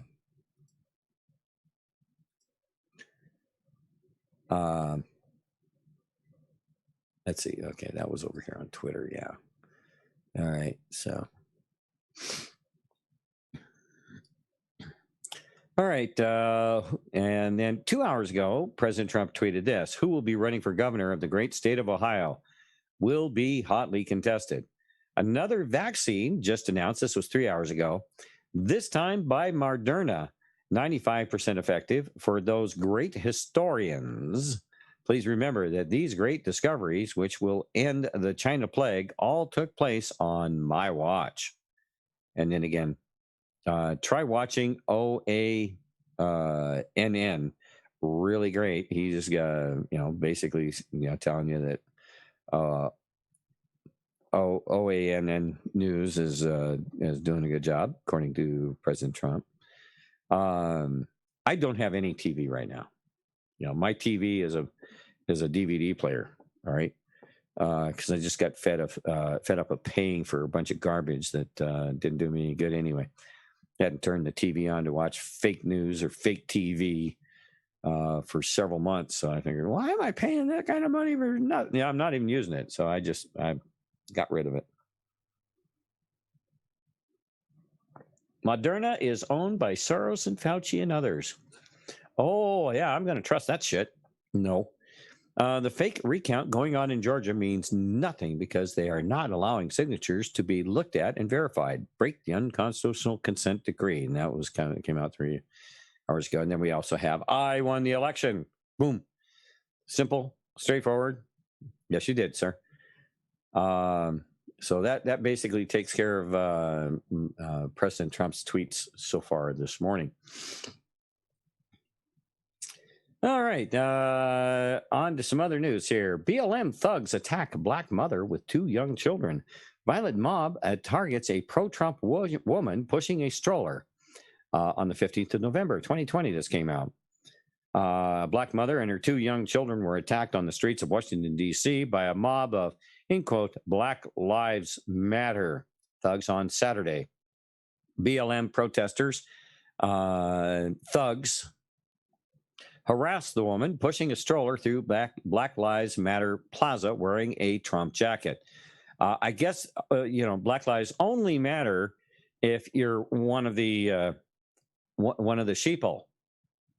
And, as long as you go along to get along with the rest of the sheeple, your life matters. But no, so these thugs will take on a black woman pushing a stroller. Such bravado. I'm sure they are heroes in their hometowns. Harassed the woman pushing a stroller through the Black Lives Matter wearing a Trump jacket. The attack led to a fight, leaving the 2 little girls in tears and visibly traumatized. A group of anti-Trump protesters began harassing the family on Black Lives Matter Plaza near the White House on Saturday. The family had just left the Million MAGA March. The MAGA March had reportedly just reached the Supreme Court, where they were met with BLM and Antifa counter-protesters. And the young girls were left in tears and visibly traumatized by the attack. Oh, my. The incident appeared to break out as the family and others were leaving the Freedom Plaza after listening to pro-Trump speeches. Trump lawyer drops a bomb. We have evidence to overturn results in multiple states. We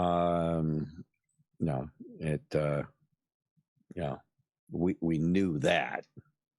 Yeah. Just that, can we convince enough people that some of these mind control nut jobs out here to get off the crazy train and get on board, the sane one, the Trump train. So the pro-Trump crowd chants F Antifa in front of the Supreme Court. There are more pro-Trump people down the streets listening to speeches, and others are still walking from the Freedom Plaza. A fight just broke out as anti-Trump protesters began to follow a black pro-Trump woman walking through BLM Plaza with her children. One person was detained. One of the little girls began to cry after the altercation. This is happening in our nation's capital. This is happening right in our nation's capital.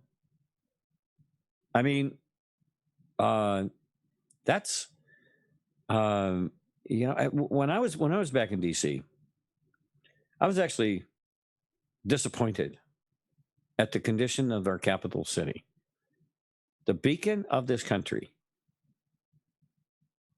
Was in such disrepair. The roads are crap. There are definitely parts of that city that you do not go. Unfortunately, there were times I had to because of my duties there as a recruiter. But a video tweeted by Daily Caller journalist Shelby Talcott shows the woman and her young daughter walking down a street in Washington, D.C., pushing a baby stroller. A woman to the right can be seen taking cell phone pictures of the family.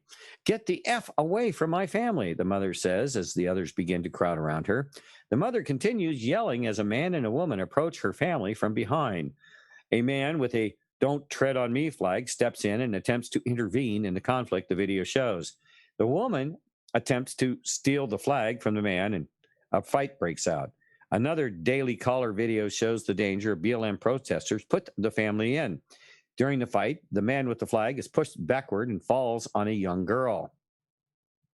D.C. Metro Police officers quickly moved in from where they had been observing the situation develop and attempted to separate the group, according to Breitbart. As the fight develops, the mother moves her kids to a safe position and yells at police to arrest the woman involved. The police can be seen placing a man in handcuffs who started throwing punches at the man with the flag. So here we have Black Lives Matter nut job here. And, the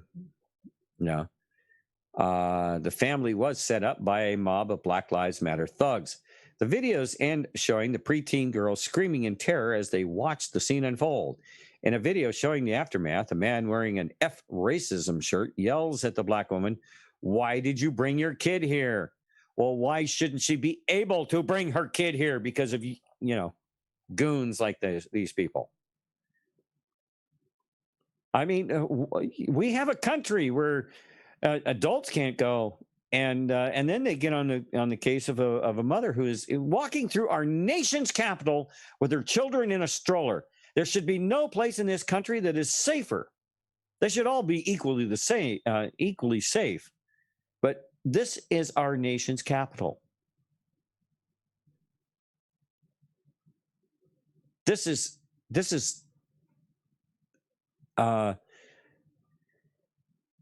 folks, we got a problem. This is coming right out of the seat of the government, at which these people espouse to be the ones that tell us how to live our lives. They can't even conduct a city, much less the country.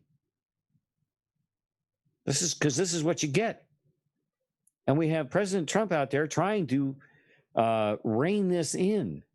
But his authority only goes so far. The rest of it has to be done by us. Because it really is we the people. And we've got to take it back. You need to press charges, another woman says. I want to press charges, the mother responded. One of the officers responded that he was going to lock up everyone involved in the attack on the family. Well, good for him. I hope he does. But what will probably happen is, they will, quickly see a judge.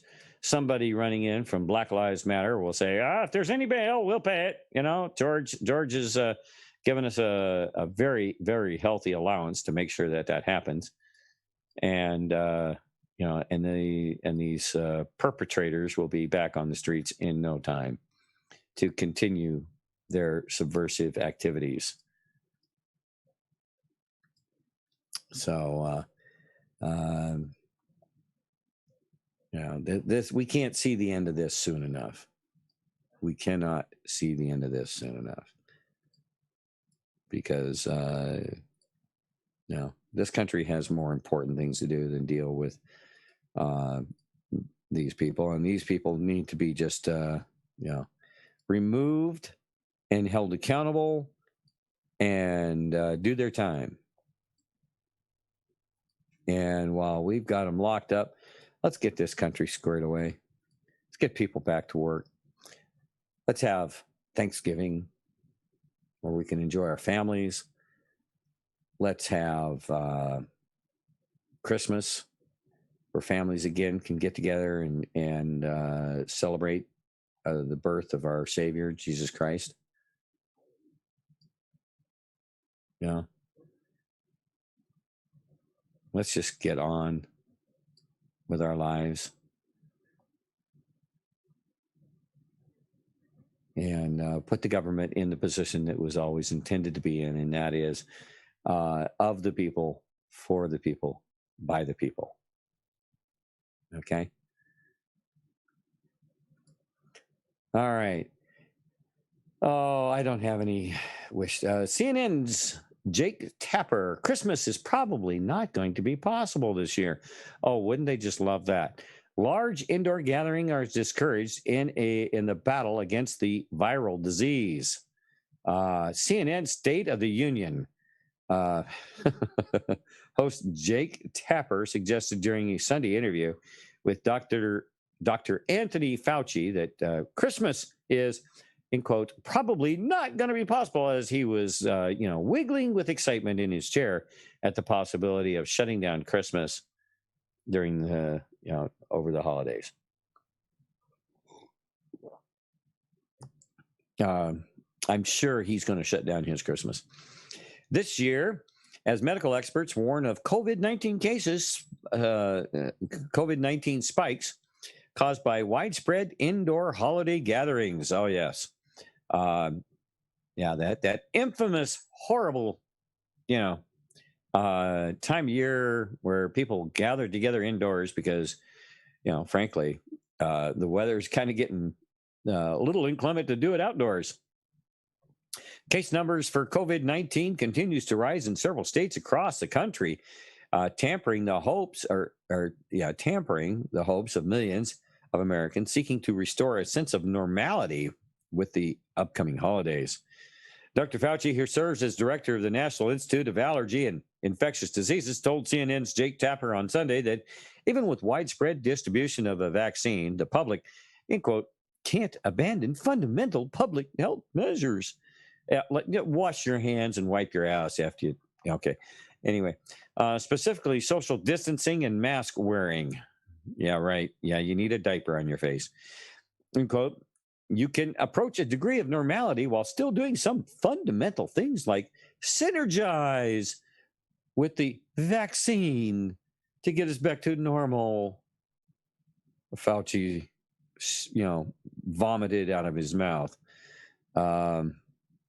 Tapper noted that based on Dr. Fauci's recommendations, which are expected to extend into the, end quote, the second or third quarter of 2021, really?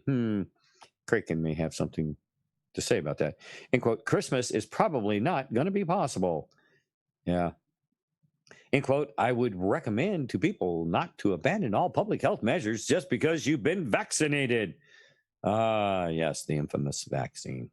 Fauci said, end quote, because even though the general population, it might be 90 or 95% effective, you don't necessarily know for you how effective it is.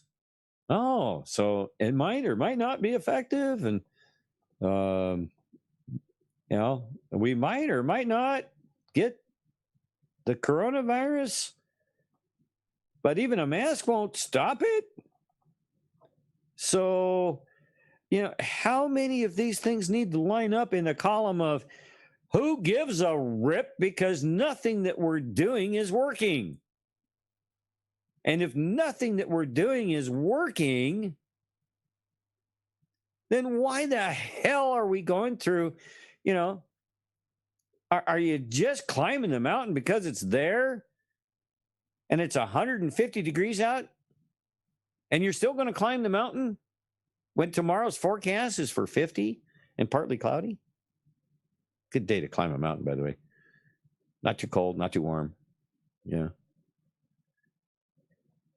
I can feel more relaxed in essentially not having this stringency that we have right now. But I think abandoning it is completely, it completely would not be a good idea. Yeah, just, yeah, get rid of your masks.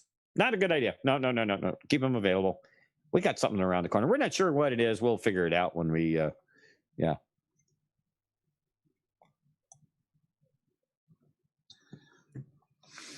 Fauci told Yahoo News last month that people will have to make, in quote, their individual choice. Our wonderful governor here in Washington State made the statement that when he very first time he came out with this mask mandate back at the beginning of all this craziness, he wasn't wearing a mask. And when he was asked, Governor Inslee, why aren't you wearing a mask? And he very clearly and very pointedly pointed out that he was exercising his individual rights. Individual rights. Aha. Yes. Very important. See, because here in the state of Washington, we do celebrate your individual rights, and it's ensconced in our state constitution. And so when they come up with this massive lockdown, and those of us that prefer to not wear a mask, and because I'm exercising my individual freedom, my individual rights, as guaranteed to me in the state Washington, the Washington State Constitution, then I want to see these folks, and the governor, he stood behind it the day he made his announcement. So I think that should be good enough for me. I mean, if the governor is going to do that, yeah, but he put a mask on later. Well, I'm sorry, doesn't count. He still made the point of individual rights, otherwise known as your unalienable rights, however you want to say it. Rights given to us by God. Okay. Fauci told Yahoo News last month that people will have to make their individual choice when it comes to celebrating Thanksgiving and visiting family. At the time, he said that hopefully by Christmas, yeah, sure, the situation will be different. Each individual family needs to make the decision based on the risk situation in their own family, he explained. Yeah, put your family at risk. Yeah, they throw that in there, a little bit of fear porn to, make you go, if somebody in my family gets sick with this, did I do it? What a freaking guilt trip. This is cruel. This is cruel and inhuman, to be quite honest. I've seen it used by many, many people in my own family, as a matter of fact, on occasion. His comments came after the Centers for Disease Control and Prevention, the CDC, posted an update to its COVID-19 related Thanksgiving guidance. Overall, the agency said staying home is the best way to protect yourself and others, end quote. But if you must travel, to be aware of the risks involved. Yeah, you might have an accident on the way, and if you have icy roads, make sure you have good tires on your car. Have some emergency food on board the car, some emergency gear, depending on the type of winter weather that is normal for the area that you're traveling through. Make sure you have a communication device and, a good spare tire, good tires on your car maintained. Those are things that you should be made aware of and minimize the risks as much as possible. All right. The agency states a low-risk way to celebrate this year would be to have a small dinner with only the people who live in your household and preparing meals for higher-risk friends and family that can be delivered. By whom? Who's going to be the nutcase that's going to go out there and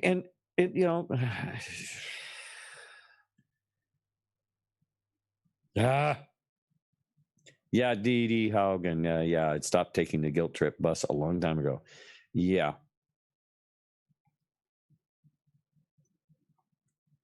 They love that guilt bus. The agency states a low risk way to celebrate the year. Okay. And you can have, let's have a Thanksgiving dinner virtually on Zoom. Oh, doesn't that sound like fun? Oh, yes. and we can have a separate computer set up, and we can have the kids Zoom. Okay, and yeah, sounds just like, gosh, you remember that year we did Thanksgiving on Zoom? Oh yeah, that was so special. Yeah, yeah, it was just so special. I could just imagine smelling the turkey roasting, because, well, we didn't have a turkey, so we were doing sandwiches, but we told everybody it was turkey. We had turkey sandwiches, yes, from the deli at the restaurant. Yeah. Yeah, it was so cool. And remember when we heard Aunt Alice, and I know it was she that did that. Yeah, yeah. Hey, I've been around Aunt Alice before. Yeah, yeah, she does that. Yeah, sharing memories. The one thing about Zoom, you can record the meeting. Yeah, you can record the meeting, play it back for everybody. Oh, that'll be special. That'll be so special. Yeah. Oh, for crying out loud. This is just oh my goodness. So yeah, that story, we'll put that out there in the chat for you guys. Yeah, please pass the jelly. Thank you for that, Diana. That was a good one. Pass the stuffing. Yeah. Good stuff. Yeah. Yeah. You got the one family that did the whole thing, right? They did the turkey and the stuffing and everything else. And the ones that didn't get to show up there, no, they're having chicken noodle soup and sandwiches. Yeah. Yeah, that's where they come up with this stuff. Where do these people actually get off in trying to pass this stuff off? And when are the sheep going to wake up and tell these people to take a flying leap and a rolling donut? Okay? I mean, seriously. All kidding aside, let's dump this crap. Let's dump this crap where the sun don't shine. And let's not ever, ever go back here again. This is just insanity. Oklahoma cop responds to house fire call and finds his own home burning. Rescues the family. An officer ran through the flame engulfed porch to rescue his family. This happened when I clicked on it 6 hours ago, I guess. Police officer in Oklahoma sustained serious burns last Friday after he responded to reports of a house fire, only to find his own home burning with his family still inside, according to authorities. Officer Anthony Louie of the Seminole Police Department, located about 50 miles east of Oklahoma City, Oklahoma, entered the burning home in the early hours of November 13th and rescued his entire family from the blaze, according to a Facebook post by the area's Fraternal Order of Police. Upon entering the residence, he had to run through the flame engulfed porch, and in doing so, sustained serious burns and smoke inhalation injuries, wrote Seminole Fraternal Order of Police Lodge 138. Officer Louie's family was not physically injured due to his bravery and quick action. The condition of Louie is unknown at this time, and it's not clear what ignited the blaze. Many Seminole residents, upon hearing of his actions, reached out to provide clothing and household items that were lost in the fire, according to the Seminole Fraternal Order of Police Lodge 138 Facebook page. The overwhelming support received for Officer Louie has been amazing, and his family and fellow officers wish to thank each and every person for their thoughts and prayers, a social media post added. That is, you don't hear it very often, but every now and then you do hear about something where an officer is called to the scene of an incident, and it involves a member of their own family. that to me would be one of the worst things to ever happen to a police officer. And I know of a situation that happened here in Washington State not long ago, where a police officer was called to the scene of an accident. The accident was a fatality accident, and when he got there, he found his daughter was the fatality. You know, God, can you imagine? Can you imagine going to the scene of an accident, having dealt with them so often, and going to the scene of an accident and find out that you're responding to an accident of, your daughter being fatally injured in an accident. Nothing would be more horrible. I mean, fatality accident. I mean, these guys, they deal with them a lot, and you put yourself, you don't become personally involved. If you do, you're not going to last long as a police officer if you become too emotionally involved in situations like that.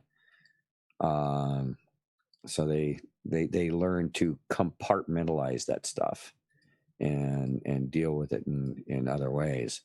But when it's your own family member, there is absolutely no way that you compartmentalize that.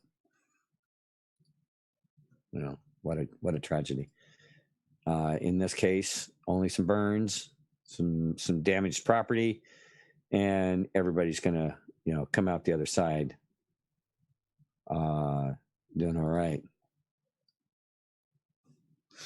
All right. Well, I have managed to while away the last 4 hours with you folks, and I couldn't think of a better way to do it, more fun way to do it. And I really want to, just let you guys know I love y'all. You guys are awesome.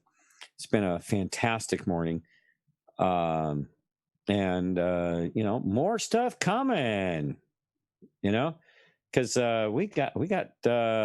Well, I want to remind everybody to make sure to join us tonight for Hyperdrive. Hyperdrive starts at 11 p.m. Pacific time. Adjust for your time zones, please. And also a note to you folks, if you missed Connecting the Dots yesterday, fantastic show with Mary Morton and Alan Jones from American Republic, I think is the name of their website and the outfit that they write stories for. But they had a fantastic show yesterday, and I have uploaded that show. That show has been now uploaded on my YouTube channel. That is Smoke Clear YouTube channel on YouTube. Go there and you can catch yesterday's Connecting the Dots, which I would highly recommend. It's a fantastic show that Dan pulled together yesterday, as he normally does. If you guys don't catch Dan's show, Connecting the Dots, really ought to try, because Dan has so many people that he taps through his association with the Red Pill Expos and his association, long association with G. Edward Griffin, that he definitely pulls in some amazing guests. But if you want to go check out yesterday's show from Connecting the Dots, you can find that on my Smoke Clear YouTube channel, and get over there and check it out. All right. Again, I want to say thank you for joining me today, and we've got Nurse Net, No Regrets, and T Jams all getting lined up, ready to go. And I'm going to play a little song here to get the heck out of here and turn it over to the gals. So Let's see here. What are we going to go with today? Let's go with this one. Good old, nice song. All right, guys. Thank you so much. God bless. We'll see you tonight on Hyperdrive, and I'll be back tomorrow for more Straight Shootin'. Here we go.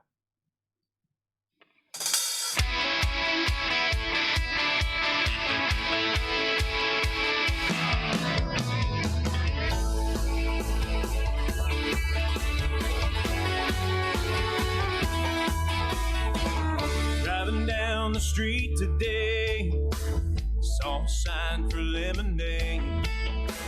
They were the cutest kids I'd ever seen in that front yard. As they handed me my glass, I smiled thinking to myself, man, what a picture perfect postcard this would make of America. It's a high school prom, it's a Springsteen song, it's a ride in a Chevrolet. It's a man on the moon and fireflies in June and kids selling lemonade. It's cities and farms, it's open arms, one nation under God. It's America.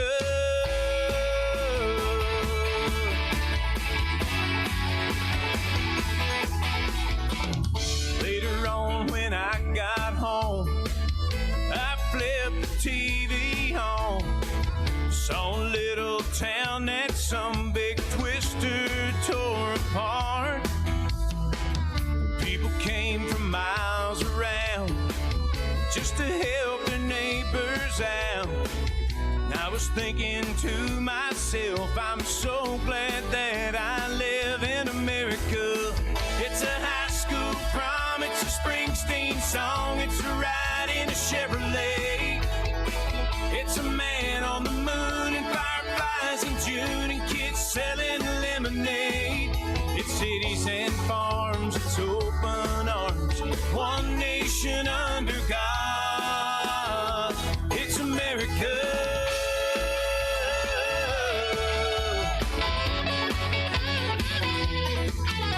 Now we don't always get it all right, but there's no place else I'd rather build my life.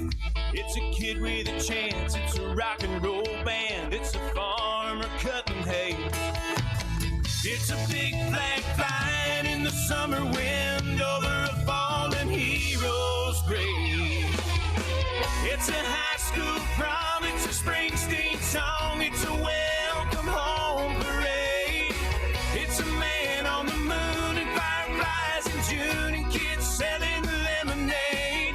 It's cities and farms, it's open arms, one nation under God. It's America.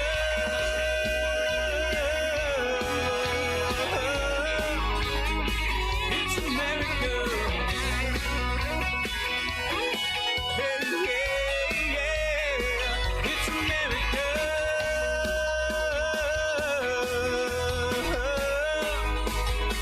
It's America.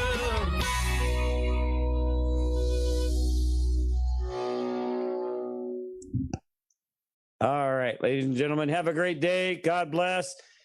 TJ. There. There, I'm going to throw you the ball. All right. Okay, got it. Touchdown. That was a really lousy catch if you didn't notice, but It was a lousy throw. it was lousy both. Okay, good. Awesome show. What I caught of it as usual. And we have some Thank amazing, you. been working really hard for the past hour or so, putting it together and looking forward to sharing with everybody the latest, greatest, interesting news. Oh, and I even got my backdrop. Hopefully it reads right. I haven't got the screen up yet to see if I need to mirror that or not, but You're perfect. is it? Oh, good. Yeah. So backwards for us, it's good for them. That's something I've needed to figure out for a long time. So wonderful. Yeah, don't try to poke your eye with using that as an example. You'll get the other eye. Your arm, poke her arm. I don't know. I'll have to turn you up. I can't hear real well, actually, Rit. So, with that, enough of that said, we'll get out of the technical spots. We've got Nurse Net back today from Florida. She should be nice and tan. No regrets. Back. That didn't happen. Oh. I left thinking I was going to get away from it, and guess what? The weather was better here in Ohio than it was in Florida. Our last day, we had a nice day, but we had a good time though. Well, you got away, right? Yeah, I got away, and somebody said they were getting ready to call me and say, "Don't come back," because DeWine decided he was going to put restrictions on us if I came home. And I'm like, "Oh, you have got to be kidding me," you know. But of course, they didn't call me, and I came back. In other words, I probably could have stayed, you know. Real. Yeah, such is life these days. Crazy. Yep.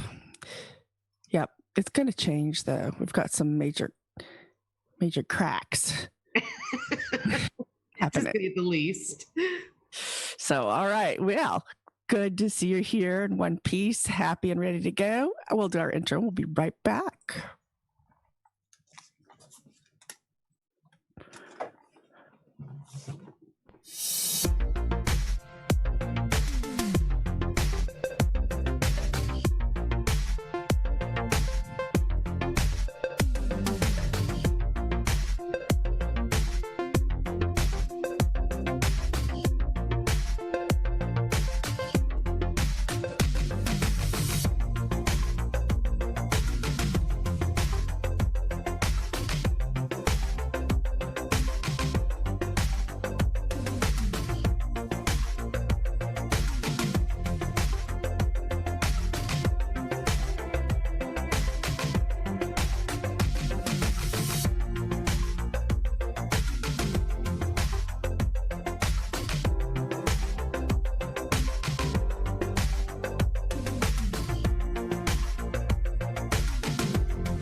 You know, I've been hearing more and more about a thing called fake news. Fake news. I've seen people destroyed, and I think it's very unfair. Some of the media outlets that I deal with the fake news.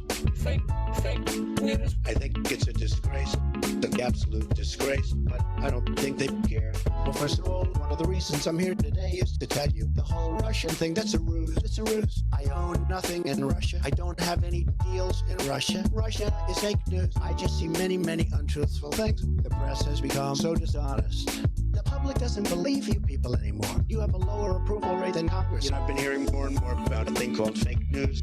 Fake news. I've seen people destroyed, and I think it's very unfair. Some of the media outlets that I deal with the fake news. Fake news. I think it's a disgrace, an absolute disgrace, but I don't think they care. I'll tell you something, I don't mind bad stories. I can handle a bad story better than anybody as long as it's true. But I'm not okay when it is fake. It's all fake news. I mean, it's a story after story after story. We're not going to let it happen again. The public gets it. When I go to rallies, they want to throw their placards to CNN.